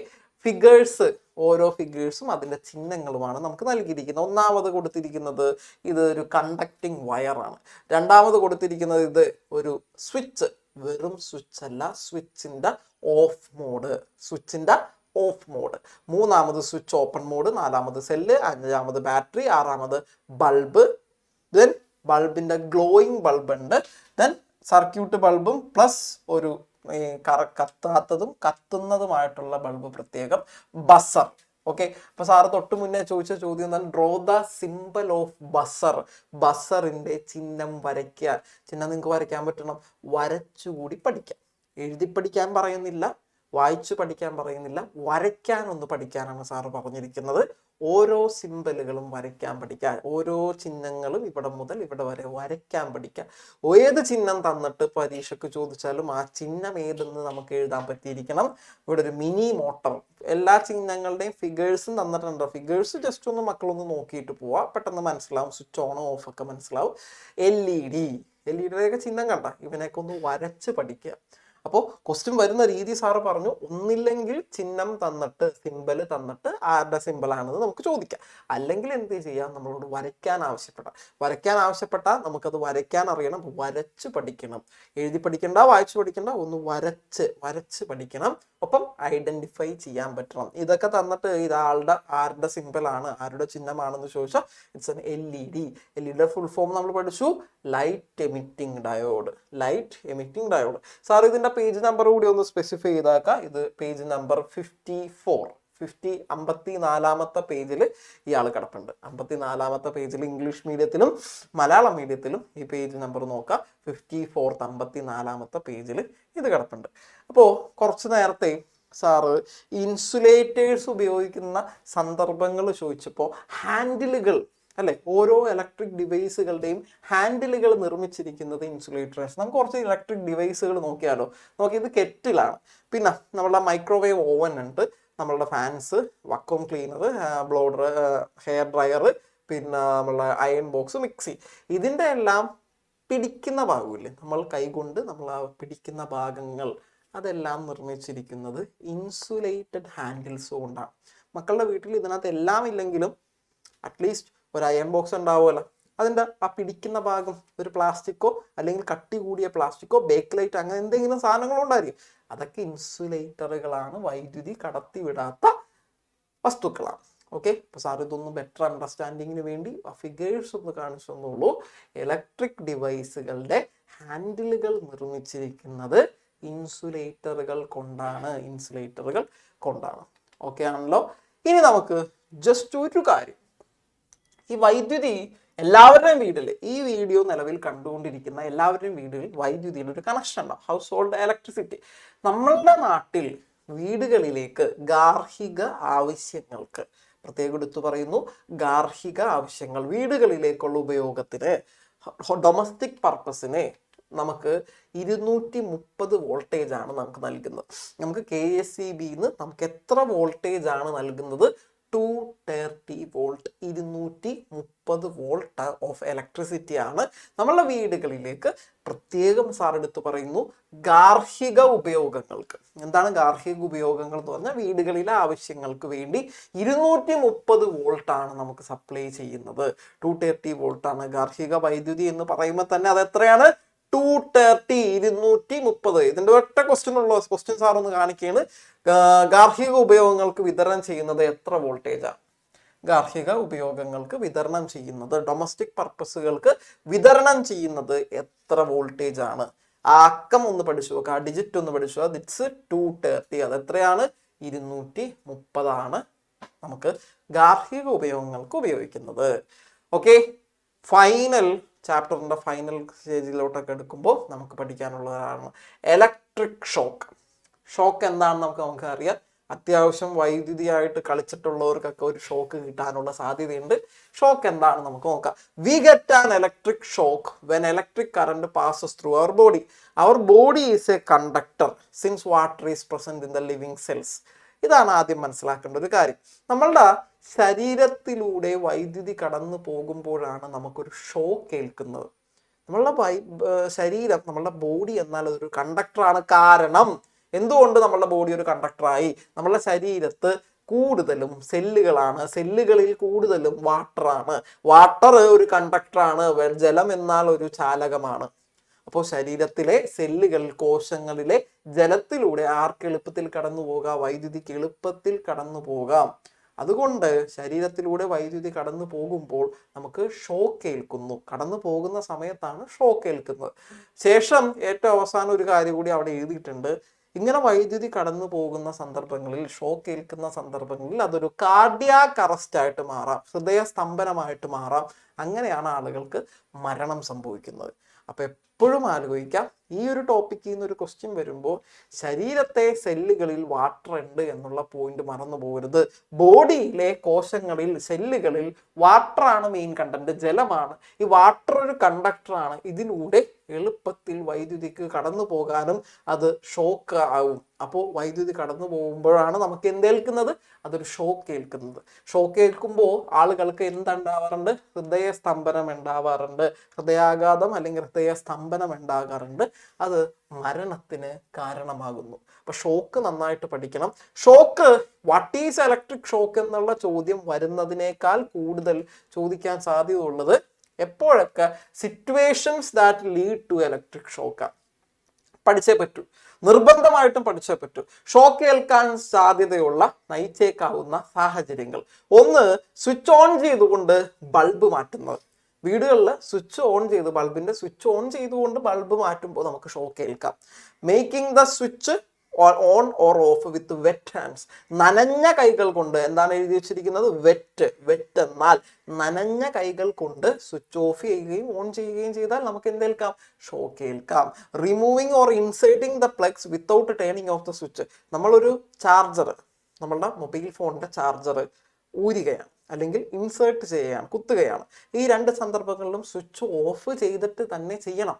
അല്ലാതെ ഓൺ ചെയ്തിട്ടുകൊണ്ട് ഇത് രണ്ടും ചെയ്യുമ്പോൾ ഷോക്ക് ഏൽക്കാം. ഷോക്ക് എപ്പോഴും ഏൽക്കുമെന്നല്ല പറയുന്നത്, ഏൽക്കാം, സാധ്യത ഉള്ളതാണ്, സിറ്റുവേഷൻസ് ആണ്. Using non insulated copper wires operating damaged equipments. Insulation ഇല്ലാത്ത വയറുകൾ ഉപയോഗിക്കുന്നത് നമുക്ക് ഷോക്ക് ഏൽക്കാം. എല്ലാ പോയിന്റ്സുകളും നമുക്ക് വേണമെന്നില്ല, അറ്റ്ലീസ്റ്റ് 3 പോയിന്റുകളെങ്കിലും മക്കൾ പഠിച്ചിട്ട് പോവുക. എന്താണ് പഠിച്ചിട്ടുള്ളത്? ക്വസ്റ്റ്യൻ വരെയാണെങ്കിൽ direct question. Write down few situations that can lead to electric shock. വൈദ്യുത ഷോക്കിലേക്ക് നയിക്കാവുന്ന സാഹചര്യങ്ങൾ ഏതെല്ലാം? നനഞ്ഞ കൈകൊണ്ട് സ്വിച്ചുകൾ തൊടുന്നത്, സ്വിച്ച് ഓഫ് ചെയ്യാതെ ബൾബ് മാറ്റുന്നത്, ഏറ്റവും അവസാനം മെയിൻ സ്വിച്ച് ഓഫ് ചെയ്യാതെ മെയിൻ്റനൻസ് വർക്ക്, അറ്റകുറ്റപ്പണികൾ നടത്തുന്നത്. ഇതൊക്കെ നമുക്ക് ഷോക്ക് ഏൽക്കാനുള്ള സാധ്യതകളുണ്ട്. സ്വിച്ച് ഓഫ് ചെയ്യാതെ നമ്മൾ പ്ലഗ് കുത്തുന്നതോ ഊരുന്നതോ എല്ലാം നമുക്ക് ഷോക്ക് ഏൽക്കാനുള്ള സാഹചര്യമുണ്ട്. ഇപ്പോൾ സാറ് പറഞ്ഞത് തന്നെ മലയാളത്തിൽ ഒന്ന് എഴുതിയെന്നുള്ളൂ. വൈദ്യുത ആഘാതത്തിലേക്ക് നയിച്ചേക്കാവുന്ന സാഹചര്യങ്ങൾ: സ്വിച്ച് ഓൺ ആയിരിക്കുമ്പോൾ ചെയ്യാൻ പാടില്ലാത്ത കാര്യങ്ങൾ, നനഞ്ഞ കൈകൊണ്ട് സ്വിച്ച് ഓൺ ചെയ്യുന്നത്, ഇതെല്ലാം നമുക്ക് എന്തേൽക്കാം? നമുക്ക് ഷോക്ക് ഏൽക്കാവുന്ന സാഹചര്യം. ഇൻ കേസ് ഒരാൾക്ക് ഷോക്ക് ഏറ്റു എന്ന് കരുതാം. ഇൻ കേസ് ഒരാൾക്ക് ഷോക്ക് ഏറ്റു കഴിഞ്ഞാൽ ആദ്യം നമ്മൾ ചെയ്യേണ്ട കാര്യം, what should we do immediately to save the person in electric shock? ആദ്യം ചെയ്യേണ്ട കാര്യം, അയാൾ ആശുപത്രി കൊണ്ടുപോകുന്നതിന് മുമ്പ്, അയാൾക്ക് ഫസ്റ്റ് എയ്ഡ് കൊടുക്കുന്നതിന് മുമ്പ് ക്വസ്റ്റ്യൻ പ്രത്യേകം നോക്കുക. എന്താണ് ചോദ്യം? What should we do immediately to save the person in electric shock? വൈദ്യുതി ആഘാതമേറ്റ ഒരാളെ അടിയന്തരമായി രക്ഷിക്കാൻ വേണ്ടി ചെയ്യേണ്ടത്, the first thing to be done is to disconnect the electric contact. ആ കോണ്ടാക്ട്, വൈദ്യുതി ബന്ധം വിച്ഛേദിക്കണം. ആൾക്ക് ഷോക്ക് ഏറ്റുകൊണ്ടിരിക്കും. ഒന്നില്ലെങ്കിൽ മെയിൻ സ്വിച്ച് ഓഫ് ചെയ്യാം. In case main switch off ചെയ്യാൻ നമുക്ക് പറ്റിയില്ലെങ്കിൽ, ഏത് സ്വിച്ച് ബോർഡിൽ നിന്നാണോ ആ സ്വിച്ച് ഓഫ് ചെയ്യാൻ നമുക്ക് സാധിക്കുന്നില്ല എന്നുണ്ടെങ്കിൽ, എന്തെങ്കിലും ഒരു ഡ്രൈ വുഡൻ സ്റ്റിക്ക് ഉപയോഗിച്ച്, മരത്തിൻ്റെയോ അല്ലെങ്കിൽ എന്തെങ്കിലും ഇൻസുലേറ്റർ പ്ലാസ്റ്റിക്കിന്റെ കസേരയോ മറ്റുപയോഗിച്ച് ആളെ വേർപെടുത്തുക. ആ ഷോക്ക് ഏൽക്കുന്ന സർക്യൂട്ടിൽ നിന്നും വേർപെടുത്തുക. ക്വസ്റ്റ്യൻ ശ്രദ്ധിക്കണം, അപ്പോൾ തെറ്റിപ്പോകാനുള്ള സാധ്യതയുണ്ട്. ഷോക്ക് ഏറ്റ ആൾക്ക് ആദ്യം ചെയ്യേണ്ട കാര്യം ആ ബന്ധം വിച്ഛേദിക്കുക. വൈദ്യുത ബന്ധം, ഇലക്ട്രിക് കണക്ഷൻ ഡിസ്കണക്ട് ചെയ്യുക. ഒന്നില്ലെങ്കിൽ സ്വിച്ച് ഓഫ് ആക്കുക. സ്വിച്ച് ഒന്നും കാണുന്നില്ല എന്നുണ്ടെങ്കിൽ ഒരു മരത്തിന്റെ കഷ്ണമോ അല്ലെങ്കിൽ പ്ലാസ്റ്റിക്കോ മുതലായിട്ടുള്ള ഇൻസുലേറ്ററുകൾ ഉപയോഗിച്ച് അയാളെ അവിടെ നിന്ന് സെപ്പറേറ്റ് ചെയ്യുക, അയാളെ അവിടെ നിന്ന് വേർതിരിക്കുക. ഈ രണ്ടാമത് നമ്മളൊന്ന് ശ്രദ്ധിക്കേണ്ട, ഇപ്പൊ പറഞ്ഞ കാര്യം തന്നെ സാറ് മലയാളത്തിൽ ഓൾറെഡി പറഞ്ഞു കഴിഞ്ഞ്. നമ്മൾ ശ്രദ്ധിക്കേണ്ടത് ഫസ്റ്റ് എയ്ഡുകളാണ്. ഫസ്റ്റ് എയ്ഡുകൾ ഒരു ഷുവർ ക്വസ്റ്റ്യൻ ആണ്. ഓക്കെ, ഈ പാഠത്തിൽ നിന്ന് നമുക്ക് ക്വസ്റ്റ്യൻ ചോദിക്കുമ്പോൾ ഇലക്ട്രിക് ഷോക്കിൽ നിന്നും ഒരു ഷുവർ ക്വസ്റ്റ്യൻ ഉണ്ട്. അത് തന്നെ നമുക്ക് ഫസ്റ്റ് എയ്ഡിൽ നിന്ന് നമുക്ക് നോക്കാം. First aid, what are the first aids to be given to a person in shock? ചോദ്യ രൂപത്തിൽ തന്നെയാണ് സാറ് ടോപ്പിക് ഉൾക്കൊള്ളിച്ചിരിക്കുന്നത്. ഷോക്ക് ഏറ്റു കഴിഞ്ഞാൽ ഒരാൾക്ക് കൊടുക്കേണ്ട ഫസ്റ്റ് എയ്ഡുകൾ എന്ത്? ഒന്ന്, ചെസ്റ്റ് കംപ്രഷൻസ്. നിങ്ങളുടെ ടെക്സ്റ്റ് ബുക്കിൽ പോയിന്റ് ആയിട്ടാണ് സാറ് കാണിച്ചു തരാം. ഹൃദയത്തിൽ നന്നായിട്ട്, നെഞ്ചിൽ നന്നായിട്ട് അമർത്തി കൊടുക്കുക, മസാജ് ചെയ്യുക. ശരീരത്തിന്റെ ടെമ്പറേച്ചർ തണുത്തു പോകുമ്പോൾ ആള് മസാജ് ചെയ്യുക. അപ്പോൾ ഒന്ന് ഇങ്ങനെ ആലോചിക്കുക, ചെസ്റ്റ് കംപ്രഷൻ കൊടുക്കുക, മസാജ് ചെയ്ത് കൊടുക്കുക. മൂന്നാമത് ആർട്ടിഫിഷ്യൽ റെസ്പിറേഷൻ, കൃത്രിമ ശ്വാസം നല്ല ഉച്ചത്തിലത് വായിലേക്ക് നമ്മൾ ഊതുക, ആർട്ടിഫിഷ്യൽ റെസ്പിറേഷൻസ് കൊടുക്കുക. എത്രയും വേഗം ഷോക്ക് ഏറ്റ ആളെ ആശുപത്രിയിലേക്ക് എത്തിക്കുക. ഇതെല്ലാം തന്നെയാണ് നമുക്ക് ചെയ്യാനുള്ളത്. അപ്പൊ ചെസ്റ്റ് കംപ്രഷൻ ഓർക്കണം, മസാജ് ചെയ്യാൻ നോക്കണം. മൂന്നാമത് ആർട്ടിഫിഷ്യൽ റെസ്പിറേഷൻ, നമ്മളുടെ കൃത്രിമ ശ്വസനം നിലച്ചു കഴിഞ്ഞാൽ കൃത്രിമ ശ്വാസോച്ഛ്വാസം നൽകുക, മസാജ് ചെയ്ത് ശരീരത്തിന് ചൂട് നിലനിർത്തുക. ആഘാതം കഠിനമാണെങ്കിൽ നമ്മളുടെ കയ്യിൽ നിൽക്കും, എല്ലാ കാര്യങ്ങളും നിൽക്കൂല. കഠിനമാണെങ്കിൽ ഉടൻ തന്നെ ആശുപത്രിയിലേക്ക് എത്തിക്കുക. അപ്പൊ ഈ ആശുപത്രിയിലേക്ക് എത്തിക്കുന്നത് നമുക്ക് വേണമെങ്കിൽ ഒരു പോയിന്റ് ആയിട്ട് ഏറ്റവും അവസാനം എഴുതാം. ആദ്യം തന്നെ എഴുതരുത്, ഏറ്റവും അവസാനം നമുക്ക് ഫസ്റ്റ് എയ്ഡിന്റെ കൂട്ടത്തിൽ എഴുതാം. കാരണം ഇത് നമുക്ക് ടെക്സ്റ്റിലുള്ള പോയിന്റ്സ് ആണ്. സാർ ഈ കാണിച്ചിരിക്കുന്നതെല്ലാം ടെക്സ്റ്റിലുള്ള പോയിന്റ്സ്. അപ്പൊ ക്വസ്റ്റ്യൻ വരുന്ന രീതി എന്താണ്? Write two first aid to be given to a person who got shock. Shock ഏറ്റ വ്യക്തിക്ക് നൽകേണ്ട ഏതെങ്കിലും 2 പ്രഥമ ശുശ്രൂഷകൾ. ഇത് നിങ്ങളുടെ ടെക്സ്റ്റ് ബുക്കിൽ തന്നെയുണ്ട് മക്കളെ. പേജ് നമ്പർ 58 പോവുക. പേജ് നമ്പർ 58 നിങ്ങൾക്ക് ഇങ്ങനെ ഒരു പേജ് ആയിരിക്കും നിങ്ങൾക്ക് കാണാൻ പറ്റുന്നത്. ഇതിൽ താഴെ കിടക്കുന്നു ഇങ്ങനെ കുറച്ച് പോയിന്റുകൾ ഉണ്ട്. ആ പോയിന്റുകൾ മക്കൾ ഇപ്പോൾ തന്നെ ടിക്ക് ചെയ്ത് പോവാം. ഷോക്കേറ്റ വ്യക്തിക്ക് കൊടുക്കേണ്ട ഫസ്റ്റ് എയ്ഡുകൾ. സാർ അതൊന്ന് ഹൈലൈറ്റ് ചെയ്ത് കാണിക്കാൻ വേണ്ടി ആ സ്റ്റാർ വന്ന് നിൽക്കുന്ന ആ ഒരു ഭാഗം, ഇവിടെയാണെങ്കിലും ഇവിടെ ഒരു സ്റ്റാർ വന്ന് നിൽക്കുന്ന ഈ ഒരു ഭാഗം, ഈ കിടക്കുന്ന ഈ പോയിന്റുകൾ എല്ലാം പഠിക്കുക. Page number 58 text book. മക്കൾ വീഡിയോ കാണുമ്പോൾ ടെക്സ്റ്റ് ബുക്കിലുള്ള ഈ പോയിന്റുകൾ ഭംഗിയായി മാർക്ക് ചെയ്യുക. വേഗം പഠിച്ചു പോവുക. ഇത് തൊടാതെ, ഈ ഒരു ടോപ്പിക്കൊക്കെ തൊടാതെ നമുക്ക് ക്വസ്റ്റ്യൻ പേപ്പർ ഒരിക്കലും കടന്നു പോകത്തില്ല. ഇലക്ട്രിക് ഷോക്ക് ഏറ്റ ഒരു വ്യക്തിക്ക് നൽകേണ്ട ഫസ്റ്റ് എയ്ഡുകൾ പഠിച്ചിട്ട് പോവാ. പേജ് നമ്പർ 58 ഏറ്റവും താഴെ നൽകിയിരിക്കുന്ന 3-4 പോയിന്റുകളിൽ നിന്ന് 3-4 പോയിന്റുകൾ മിനിമം, 4 പോയിന്റുകളൊക്കെയാണ് നമുക്ക് പഠിച്ചു തരുന്നത്. 4 പഠിച്ചിട്ട് പോയിക്കും. ഓക്കെ, ഇനി ജനറേറ്റർ എന്താണെന്ന് പഠിക്കണം. ഒരു സ്രോതസ്സാണ് നമ്മൾ പഠിച്ച്. ജനറേറ്റർ ഒക്കെ നമുക്ക് അറിയുന്ന കാര്യമാണ്. ഒരു generator produce electricity by making use of energy from fuels like petrol, kerosene, diesel. നമുക്ക് അതിന്റെ ഫിഗർ ഒന്ന് നോക്കാം. ഇതെല്ലാം മക്കൾ കണ്ടിട്ടുണ്ടാവും. എവിടെയൊക്കെ കണ്ടിട്ടുണ്ടാവും? നമ്മളുടെ വല്ല കല്യാണ വീടുകളിലോ അല്ലെങ്കിൽ രാത്രി കാലങ്ങളിലോ പരിപാടികൾ വരുമ്പോൾ, രാത്രി കാലങ്ങളിൽ തന്നെ ഫെസ്റ്റിവൽസിനൊക്കെ വൈദ്യുതി നിർമ്മിക്കാൻ, വൈദ്യുതി പ്രൊഡ്യൂസ് ചെയ്യാൻ, ഉൽപ്പാദിപ്പിക്കാൻ ഉപയോഗിക്കുന്ന ഒരു ഉപകരണമാണ് ജനറേറ്റർ. ഇയാൾ പ്രവർത്തിക്കാൻ നമുക്ക് പെട്രോൾ, ഡീസൽ, കെറോസിനൊക്കെ ഒഴിച്ചു കൊടുത്തു കഴിഞ്ഞാൽ ഇയാൾ പ്രവർത്തിച്ചോളൂ. ഇയാളിൽ നിന്നും നമുക്ക് വൈദ്യുതി നിർമ്മിക്കാം. എന്ത് നിർമ്മിക്കാം? ഇയാളിൽ നിന്നും നമുക്ക് വൈദ്യുതിയെ നിർമ്മിച്ചെടുക്കാം. ഓക്കെ, ഇയാളിൽ നടക്കുന്ന ഊർജമാറ്റം, ഈ എഴുതിയിരിക്കുന്ന point, chemical energy to mechanical energy to electrical energy. എന്താണ് സാറ് ചോദിച്ചത്? ഒരു ജനറേറ്ററിൽ നടക്കുന്ന ഊർജമാറ്റം, എനർജി ചേഞ്ച് പഠിക്കുക. കെമിക്കൽ എനർജി എന്തായി മാറും? മെക്കാനിക്കൽ എനർജി എന്തായി മാറും? Electrical energy. രാസ ഊർജം, മെക്കാനിക്കൽ എനർജി, യാന്ത്രിക ഊർജം. മലയാളത്തിൽ ഇതിനെന്ത് പറയും? യാന്ത്രിക ഊർജമായി മാറുന്നു. പിന്നീട് അത് വൈദ്യുത ഊർജമായും മാറുന്നു. ഈ അവസാനം എഴുതിയ ടോപ്പിക്ക് ഭയങ്കര ഇമ്പോർട്ടൻ്റ് ആണ്. ഒരു ജനറേറ്ററിൽ നടക്കുന്ന ഊർജമാറ്റം എന്താണ്? രാസ ഊർജം ആദ്യം യാന്ത്രിക ഊർജമായി മാറുന്നു, പിന്നീട് വൈദ്യുത ഊർജമായി മാറുന്നു. മറന്നു പോകരുത്. ജനറേറ്ററിൽ നിന്നും നമുക്ക് ഇലക്ട്രിസിറ്റി നിർമ്മിക്കാം. ജനറേറ്ററിൽ നിന്നും നമുക്ക് എന്ത് നിർമ്മിക്കാം? ഇലക്ട്രിസിറ്റി, വൈദ്യുതി നിർമ്മിക്കാം. ഓക്കെ. ശേഷം ഒരു ഹൈഡ്രോ ഇലക്ട്രിക് പവർ സ്റ്റേഷൻസ് നോക്കാം. നമ്മൾ ഡാമുകളിൽ നമ്മൾ വൈദ്യുതി നിർമ്മിക്കാറുണ്ട്. അത് നമുക്ക് ടെക്സ്റ്റിൽ നമുക്ക് പഠിക്കാനുണ്ട്. ഒരു dam, hydro electric power station. In dams, water which is stored in reservoirs at a height is carried through pipes and made to fall forcefully on the turbines connected to the generator.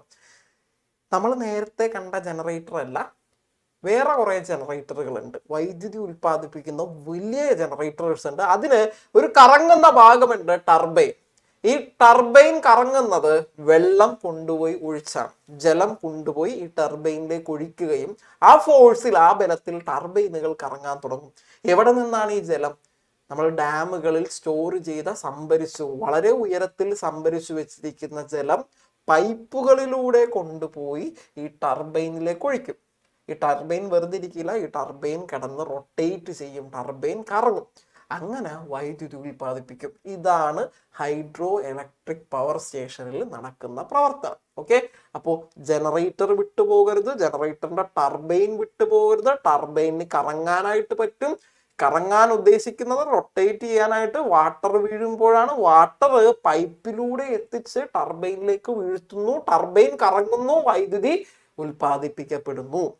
മറന്നു പോകരുത്, working hydro electric power stations text ബുക്കിൽ ഒരു ഭാഗമാണ്. ജലവൈദ്യുത നിലയങ്ങൾ, ജലവൈദ്യുത നിലയങ്ങൾ. Sir ഇംഗ്ലീഷിലും മലയാളത്തിലും ഓൾറെഡി എക്സ്പ്ലെയിൻ ഇട്ട് കഴിഞ്ഞ്. Then other ways to produce electricity. ഈ ഡാമുകളിൽ നിന്ന് മാത്രമല്ല നമുക്ക് വൈദ്യുതി ഉൽപ്പാദിപ്പിച്ചെടുക്കാൻ പറ്റുന്നത്, മറ്റു പല മാർഗങ്ങളുണ്ട്. അതിന്റെ മാർഗങ്ങളാണ്: ഒന്ന്, തെർമൽ പവർ സ്റ്റേഷനുകൾ; രണ്ട്, ന്യൂക്ലിയർ പവർ സ്റ്റേഷനുകൾ; മൂന്ന്, വിൻഡ് മില്ലുകൾ; നാല്, സോളാർ പാനലുകൾ. ഇതിൽ നിന്നെല്ലാം നമുക്ക് വൈദ്യുതി ഉൽപ്പാദിപ്പിച്ചെടുക്കാം. ഇപ്പൊ ഈ വിൻഡ് മില്ലുകൾ, സാറ് കാണിച്ചിരിക്കുന്ന വിൻഡ് മില്ലുകൾ കേരളത്തിൽ തന്നെ ഇടുക്കിയിൽ നമുക്ക് കാണാനായിട്ട് പറ്റും, പാലക്കാട് പോകുമ്പോൾ നമുക്ക് കാണാൻ പറ്റും. ഈ കാറ്റിൽ നിന്നും വൈദ്യുതി ഉൽപ്പാദിപ്പിക്കുന്ന കേന്ദ്രങ്ങളാണ് വിൻഡ് മില്ലുകൾ അഥവാ കാറ്റാടികൾ. സോളാർ പാനലുകൾ നമുക്ക് വൈദ്യുതി ഉൽപ്പാദിപ്പിക്കാം. ആണവ ഊർജ നിലയം കേരളത്തിലില്ല, നമ്മുടെ തൊട്ട് അയൽവക്ക സംസ്ഥാനമായിട്ടുള്ള തമിഴ്നാട്ടിലൊക്കെ ന്യൂക്ലിയർ പവർ പ്ലാന്റുകൾ ഉണ്ട്. താപവൈദ്യുത നിലയം, തെർമൽ പവർ സ്റ്റേഷനുകൾ, ഇതെല്ലാത്തിലൂടെയും നമുക്ക് വൈദ്യുതി നിർമ്മിച്ചെടുക്കാം. അപ്പോൾ ഡാമുകളിലൂടെ ജലം ഉപയോഗിച്ച് മാത്രമല്ല നമ്മൾ വൈദ്യുതി ഉൽപ്പാദിപ്പിക്കുന്നത്. What are the other ways to produce electricity, through which electricity is produced? വൈദ്യുതി ഉൽപ്പാദിപ്പിക്കുന്ന മറ്റു വഴികൾ ഏതെല്ലാം? ഇതെല്ലാം ചോദ്യ രൂപത്തിൽ തന്നെയാണ് സാറ് കൊടുത്തിരിക്കുന്നത്, സെപ്പറേറ്റ് ചോദ്യമല്ല. ഇതൊരു ചോദ്യമാണ്. അപ്പൊ നിങ്ങൾ എന്തെഴുതണം? സോളാർ പാനൽ എഴുതണം, ന്യൂക്ലിയർ പവർ സ്റ്റേഷൻ എഴുതണം, താപവൈദ്യുത നിലയം, ആണവ ഊർജ്ജ നിലയം, കാറ്റാടികൾ, വിൻഡ് മില്ലുകൾ, ഇതെല്ലാം എഴുതി വെക്കണം. അപ്പോൾ ഇവിടെ എഴുതി വെച്ചിരിക്കുന്ന ഒരു കാര്യം കണ്ടോ, സോളാർ പാനൽ. സോളാർ പാനൽ പഠിക്കുന്നതിന് മുമ്പായിട്ട് നമുക്ക് ആദ്യം തന്നെ സോളാർ സെല്ല് പഠിക്കാം. A device that converts solar energy into electrical energy.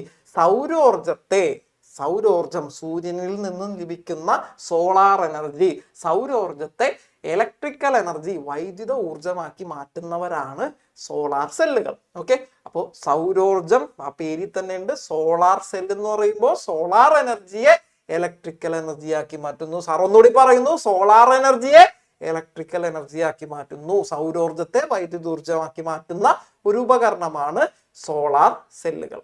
ഈ സോളാർ പാനൽ എന്ന് പറയുമ്പോൾ രണ്ടോ അതിലധികമോ സോളാർ സെല്ലുകളുടെ സംയോജനമാണ് സോളാർ പാനലുകൾ. ശേഷം നമുക്ക് പഠിക്കാനുള്ളതായിരുന്നു ഈ ടോപ്പിക് കഴിയുമ്പോൾ സോളാർ പാനൽ. ഒന്നിലധികം സെല്ലുകൾ, സോളാർ സെല്ലുകൾ കൂട്ടിയോജിപ്പിക്കുക എന്ന് പറഞ്ഞ ഇംഗ്ലീഷിൽ നമുക്ക് അതിനെ കോമ്പിനേഷൻ.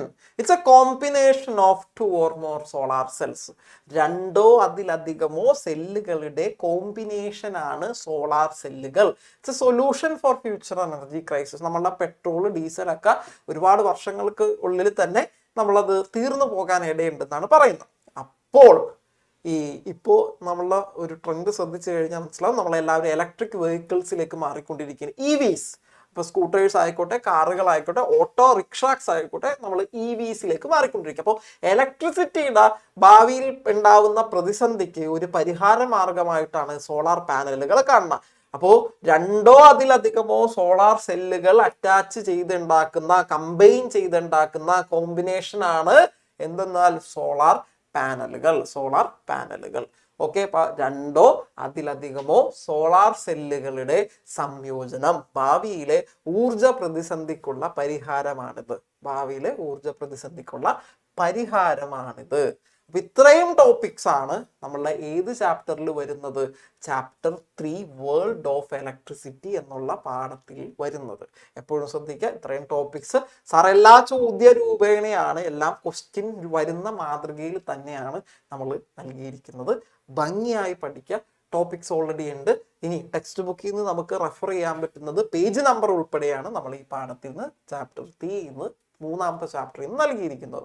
ഇനി വളരെ കുറച്ച് ടോപ്പിക്ക് നമുക്ക് ചാപ്റ്റർ 4 നോക്കാം. നമുക്ക് 4ാമത്തെ ചാപ്റ്റർ ചെക്ക് ചെയ്യുമ്പോൾ വെൻ ലൈറ്റ് റിഫ്ലക്ട്സ്, പ്രകാശം പ്രതിപതിക്കുമ്പോൾ എന്നുള്ള ചാപ്റ്റർ ആണുള്ളത്. ഇതിൽ ലൈറ്റ് ആണ് മെയിൻ റോൾ. തൊട്ട് മുന്നേ നമ്മൾ പഠിച്ച പാഠത്തിൽ മുഴുവൻ ഇലക്ട്രിസിറ്റി ആയിരുന്നു മെയിൻ റൂൾ. ഈ പാഠത്തിലേക്ക് വരുമ്പോൾ ലൈറ്റാണ്, പ്രകാശമാണ് മെയിൻ റോളായിട്ട് വരുന്നത്. വെൻ ലൈറ്റ് റിഫ്ലക്ട്സ് അഥവാ പ്രകാശം പ്രതിപതിക്കുമ്പോൾ. നമുക്ക് നോക്കാം എന്താണ് ലൈറ്റ്. നമ്മൾ നേരത്തെ പഠിച്ചപ്പോൾ എന്താണ് ഇലക്ട്രിസിറ്റി എന്ന് പഠിച്ചപ്പോൾ എന്താണ് light. Light is also A form of energy. പ്രകാശം ഊർജത്തിന്റെ ഒരു രൂപമാണ്. Light travels in A straight line. മക്കൾ ശ്രദ്ധിക്കുക, ലൈറ്റ് ഒരു സ്ട്രെയിറ്റ് ലൈനിലാണ് ട്രാവൽ ചെയ്യുന്നത്. അത് മറന്നു പോകരുത്. പ്രകാശത്തിന് വളഞ്ഞൊന്നും ട്രാവൽ ചെയ്യാൻ അറിയില്ല. ഇയാളൊരു നേർരേഖയിൽ സഞ്ചരിക്കുന്ന ഒരാളാണ് പ്രകാശം. പ്രകാശം ഒരു നേർരേഖയിൽ സഞ്ചരിക്കുന്നു. പ്രകാശം ഒരു നേർരേഖയിൽ സഞ്ചരിക്കുന്നു. ഇത് ഒരു എനർജിയുടെ ഫോമാണ്. അപ്പൊ ഇലക്ട്രിസിറ്റി ഒരു എനർജിയുടെ ഫോമാണ്. ഇതിനെ കൺവേർട്ട് ചെയ്യാമെന്ന് പഠിച്ചു. ലൈറ്റും എനർജിയുടെ ഒരു ഫോമാണ്. പക്ഷെ ഇയാളുടെ ഒരു പോയിന്റ് നമ്മൾ പഠിക്കുന്ന എന്താണ്? It travels in A straight line.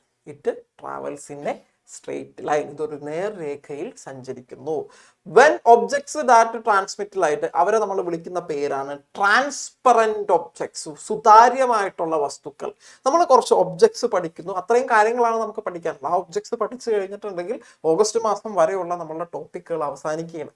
അതിനുശേഷമുള്ളതാണ് നമുക്ക് എക്സാം. അതുവരെയുള്ള ടോപ്പിക്സ് ആണ് നമുക്ക് എക്സാമിന് ഇൻക്ലൂഡ് ചെയ്യേണ്ടത്. അപ്പോൾ transparent objects, objects that transmit light, അതാണ് ട്രാൻസ്പെറന്റ് ഒബ്ജക്ട്സ്. പ്രകാശം കടത്തിവിടുന്ന വസ്തുക്കൾ. പ്രകാശം കടത്തിവിടുന്ന വസ്തുക്കളാണ് ട്രാൻസ്പെറന്റ് ഒബ്ജക്ട്സ്. മലയാളത്തിൽ അവർ സുതാര്യമായിട്ടുള്ള വസ്തുക്കൾ. സുതാര്യം, പ്രകാശം കടത്തിവിടുക. സുതാര്യം, പ്രകാശം കടത്തിവിടുന്ന. ട്രാൻസ്പെറന്റ് ആണ് ലൈറ്റ് കടത്തിവിടുന്ന വസ്തുക്കൾ. എക്സാമ്പിൾസ് നമുക്ക് എഴുതാം. വിൻഡോയുടെ ഗ്ലാസ് എഴുതാം, വൈറ്റ് പേപ്പർ എഴുതാം, pure water, glass filled with, ശുദ്ധജലം നിറച്ച ഗ്ലാസ്. ഇതിലൂടെയൊക്കെ പ്രകാശം കടന്നു പോകും. ഓരോ ഒബ്ജക്റ്റുകളുടെ പേര് പഠിക്കുന്നു. ആ പേരിന് മൊത്തം എക്സാമ്പിളും പഠിക്കുന്നു. ഓക്കെ, ഫോർ എക്സാമ്പിൾ സാറ് കാണിച്ചു ഗ്ലാസ്. ഗ്ലാസ്സിലൂടെയൊക്കെ പ്രകാശം കടന്നു പോകും. വെള്ളം നിറച്ച ഒരു ഗ്ലാസ്. വെള്ളം നിറച്ച ഗ്ലാസ്സിലൂടെയൊക്കെ പ്രകാശം നല്ല രീതിയിൽ എന്ത് ചെയ്യും? കടന്നു പോയിക്കോളും. അതൊക്കെ ട്രാൻസ്പെറന്റ് ഒബ്ജക്ട്സ് ആണ്. ഈ ട്രാൻസ്പെറന്റ് ഒബ്ജക്റ്റുകൾ അഥവാ സുതാര്യ വസ്തുക്കൾ പഠിച്ചു കഴിഞ്ഞാൽ നെക്സ്റ്റ് പഠിക്കേണ്ട അനദർ ഒബ്ജക്ട്സ് ആണ് translucent object. Okay, translucent objects എന്ന് പറഞ്ഞാൽ പാർഷ്യലി എന്നുള്ള വാക്ക് സാറ് നോക്കാം. ആദ്യം തന്നെ നോക്കാം. സാറ് പറയുന്ന വാക്ക് objects which transmit light partially. Partially means ഭാഗികമായി. ഭാഗികമായി പ്രകാശം കടത്തിവിടുന്ന വസ്തുക്കളാണ് ട്രാൻസ്ലൂസന്റ് ഒബ്ജക്ട്സ്. ഉദാഹരണം ബട്ടർ പേപ്പർ. നമ്മളുടെ ഭക്ഷണമായിട്ട് ബന്ധപ്പെട്ട് അതിൻ്റെ കവറിങ്ങിനൊക്കെ വേണ്ടി ഉപയോഗിക്കുന്നതാണ് butter paper, oiled paper, polythene cover. ഇതെല്ലാം ലൈറ്റിനെ കടത്തിവിടും, പക്ഷെ പാർഷ്യലി കടത്തിവിടും. ആ വാക്കൊന്ന് എഴുതി വെക്കണം കേട്ടോ. പരീക്ഷയ്ക്ക് ആ ക്വസ്റ്റ്യൻ ചോദിക്കുന്നു വാട്ട് ആർ ട്രാൻസ്ലൂസന്റ് ഒബ്ജക്ട്സ് എന്ന് ചോദിച്ചാൽ the objects which which passes electricity or which transmits electricity അല്ല ലൈറ്റ് പാർഷ്യലി. ലൈറ്റിനെ പ്രകാശത്തെ ഭാഗികമായി ലൈറ്റിനെ പാർഷ്യലി ട്രാൻസ്മിറ്റ് ചെയ്യുന്ന, ട്രാൻസ്മിറ്റ് കിട്ടിയില്ലെങ്കിലും പാസ് ചെയ്യുന്ന ഒബ്ജക്ട്സ്, വസ്തുക്കളാണ് ട്രാൻസ്ലൂസന്റ്. നമുക്ക് ഇതിന്റെ മലയാളം നമ്മൾ ഇതിനെ അർദ്ധസുതാര്യ വസ്തുക്കൾ എന്ന് പറയും. അർദ്ധസുതാര്യ വസ്തുക്കൾ. പ്രകാശം പാർഷ്യലി ഭാഗികമായി കടത്തിവിടുന്ന വസ്തുക്കളെ അർദ്ധസുതാര്യ വസ്തു എന്ന് വിളിക്കുന്നു. ഉദാഹരണം ബട്ടർ പേപ്പർ, രണ്ടാമത് എണ്ണ പുരട്ടിയ പേപ്പർ, മൂന്നാമത് പോളിത്തീൻ കവർ. സാർ അതിന്റെ ബട്ടർ പേപ്പറിന് എല്ലാവരും കണ്ടിട്ടുണ്ടാവും എന്ന് കരുതുന്നു. ഇതൊക്കെയാണ് ബട്ടർ പേപ്പർ. ഒരു എണ്ണമയമുള്ള പേപ്പറില്ലേ, ഭക്ഷണ സാധനങ്ങളൊക്കെ ചിലതൊക്കെ റോളൊക്കെ സെറ്റ് ചെയ്തൊക്കെ തരാറില്ല. അതൊക്കെയാണ് ട്രാൻസ്ലൂസന്റ്. അപ്പൊ ഫസ്റ്റ് വൺ പഠിച്ചത് എന്തായിരുന്നു? നമ്മൾ ട്രാൻസ്പെറന്റ് ആയിരുന്നു. രണ്ടാമത് പഠിച്ചത് ട്രാൻസ്ലൂസന്റ് ആണ്. ടി വെച്ച് രണ്ടെണ്ണം വന്നു. ട്രാൻസ്പെറന്റ് വന്നു, ട്രാൻസ്ലൂസന്റ് വന്നു. സുതാര്യം വന്നു, അർദ്ധസുതാര്യം വന്നു. സുതാര്യം വന്നു, അർദ്ധസുതാര്യ വസ്തു. അർദ്ധസുതാര്യം എന്ന് പറഞ്ഞാൽ പാർഷ്യലി ഭാഗികമായി. അതിന്റെ ബട്ടർ പേപ്പറും കാര്യം. മൂന്നാമത് നമ്മൾ പഠിക്കുന്നതാണ് ഒപ്പേക്ക് ഒബ്ജക്ട്സ്. ഒപ്പേക്ക് ഒബ്ജക്ട്സ് എന്നാൽ objects which do not transmit light are opaque objects. Okay, പ്രകാശം കടത്തിവിടാത്ത വസ്തുക്കൾ. കടത്തിവിടുന്നത് പഠിച്ചു, ഭാഗികമായി കടത്തിവിടുന്നത് പഠിച്ചു. ഒട്ടും കടത്തിവിടാത്ത ഒബ്ജക്റ്റുകൾ do not transmit light are called opaque objects. For example mirror ലൈറ്റിനെ റിഫ്ലക്റ്റ് ചെയ്യിക്കും, പ്രതിപതിക്കും, പക്ഷെ കടത്തിവിടത്തില്ല. ഓക്കെ, മിറർ വുഡൻ ബ്ലോക്ക്, മരത്തിന്റെ കഷ്ണം. സ്ക്രാച്ച് ദ ഗ്ലാസ് പീസ്, മരത്തിന്റെ കഷ്ണം ഒന്നും പ്രകാശത്തെ എന്ത് ചെയ്യില്ല, കടത്തിവിടത്തില്ല. പ്രകാശത്തെ എന്ത് ചെയ്യില്ല, കടത്തിവിടത്തില്ല. അപ്പോൾ അധാര്യ വസ്തു, മൂന്നാമത് നമ്മൾ പഠിക്കുന്ന ഒപ്പേക്ക് ഒബ്ജക്റ്റുകളുടെ മലയാളമാണ് അധാര്യം. അധാര്യ വസ്തുക്കൾ എന്താണ്? പ്രകാശം കടത്തിവിടാത്ത വസ്തുക്കളാണ് അധാര്യമായ വസ്തുക്കൾ. അത് കണ്ണാടി എഴുതാം, തടി കൊണ്ടുള്ള ബ്ലോക്ക് എഴുതാം, പിന്നെ സ്ക്രാച്ച്ഡ് ഗ്ലാസ് കഷ്ണം എഴുതാം. കണ്ണാടി എന്ന് എഴുതുന്നതിന് പകരം നിങ്ങൾക്ക് ദർപ്പണം എന്ന് എഴുതി വെക്കാം. ഓക്കെ, അധാര്യ വസ്തുക്കൾ. ഇത്രയും ടോപ്പിക്സ് ആണ് മക്കളെ നമുക്ക് എക്സാമിന് വേണ്ടിയിട്ട്, നമുക്ക് ഇപ്പോൾ പഠിക്കാനായിട്ട്, നിങ്ങൾക്ക് ഡിസ്കഷന് വേണ്ടിയിട്ട് നമ്മൾ തന്നിരിക്കുന്നത്. അപ്പോൾ ഇത്രയും കാര്യങ്ങൾ ഭംഗിയായിട്ട് നിങ്ങൾ പഠിക്കുക. 4th ചാപ്റ്ററിൻ്റെ തുടക്കത്തിലുള്ള കുറച്ച് പോർഷൻസ് മാത്രമാണ് നമ്മൾ ഇൻക്ലൂഡ് ചെയ്തിട്ടുള്ളത്. അത്രയും പോർഷൻസേ നമ്മൾ പരീക്ഷയ്ക്ക് വേണ്ടിയിട്ട് എക്സ്പെക്ട് ചെയ്യുന്നുള്ളൂ. മേജർ പാർട്സും ഫിസിക്സിനാണെങ്കിൽ 3ാമത്തെ ചാപ്റ്ററിൽ നിന്ന് തന്നെയായിരിക്കും നമ്മൾ പ്രതീക്ഷിക്കുന്നത്, വേൾഡ് ഓഫ് ഇലക്ട്രിസിറ്റി എന്നുള്ള ചാപ്റ്ററിൽ. അപ്പോൾ ക്ലാസ്സുകൾ നന്നായിട്ട് വാച്ച് ചെയ്യുക. വീണ്ടും വീണ്ടും ടോപ്പിക്സ് ആവശ്യമായിട്ടുള്ളത്, സ്ട്രെസ് ചെയ്ത് പഠിക്കുന്ന ടോപ്പിക്സ് വീണ്ടും ഒന്നുകൂടി നോക്കുക. ആവശ്യമായിട്ടുള്ളത് ടെക്സ്റ്റിൽ നിന്ന് റെഫർ ചെയ്യാനുള്ളത് തന്നിട്ടുണ്ട്. അപ്പോൾ ഇനിയും ഇതേപോലെയുള്ള ക്ലാസ്സുകൾ തുടർന്നും മറ്റ് സബ്ജക്റ്റുകളുടെയും മക്കൾക്ക് ലഭിക്കുന്നതായിരിക്കും. ആവശ്യമായിട്ടുള്ള ക്ലാസ്സുകൾ പ്ലേലിസ്റ്റ് അടക്കം മക്കൾക്ക് കാണാൻ സാധിക്കുന്നതായിരിക്കും. തുടർന്നും ഇതേപോലെയുള്ള സപ്പോർട്ടുകൾ വിന്നേഴ്സ് കോച്ചിങ് സെന്ററിന്റെ ഭാഗത്തു നിന്ന് ഉണ്ടാവും. Okay, thank you.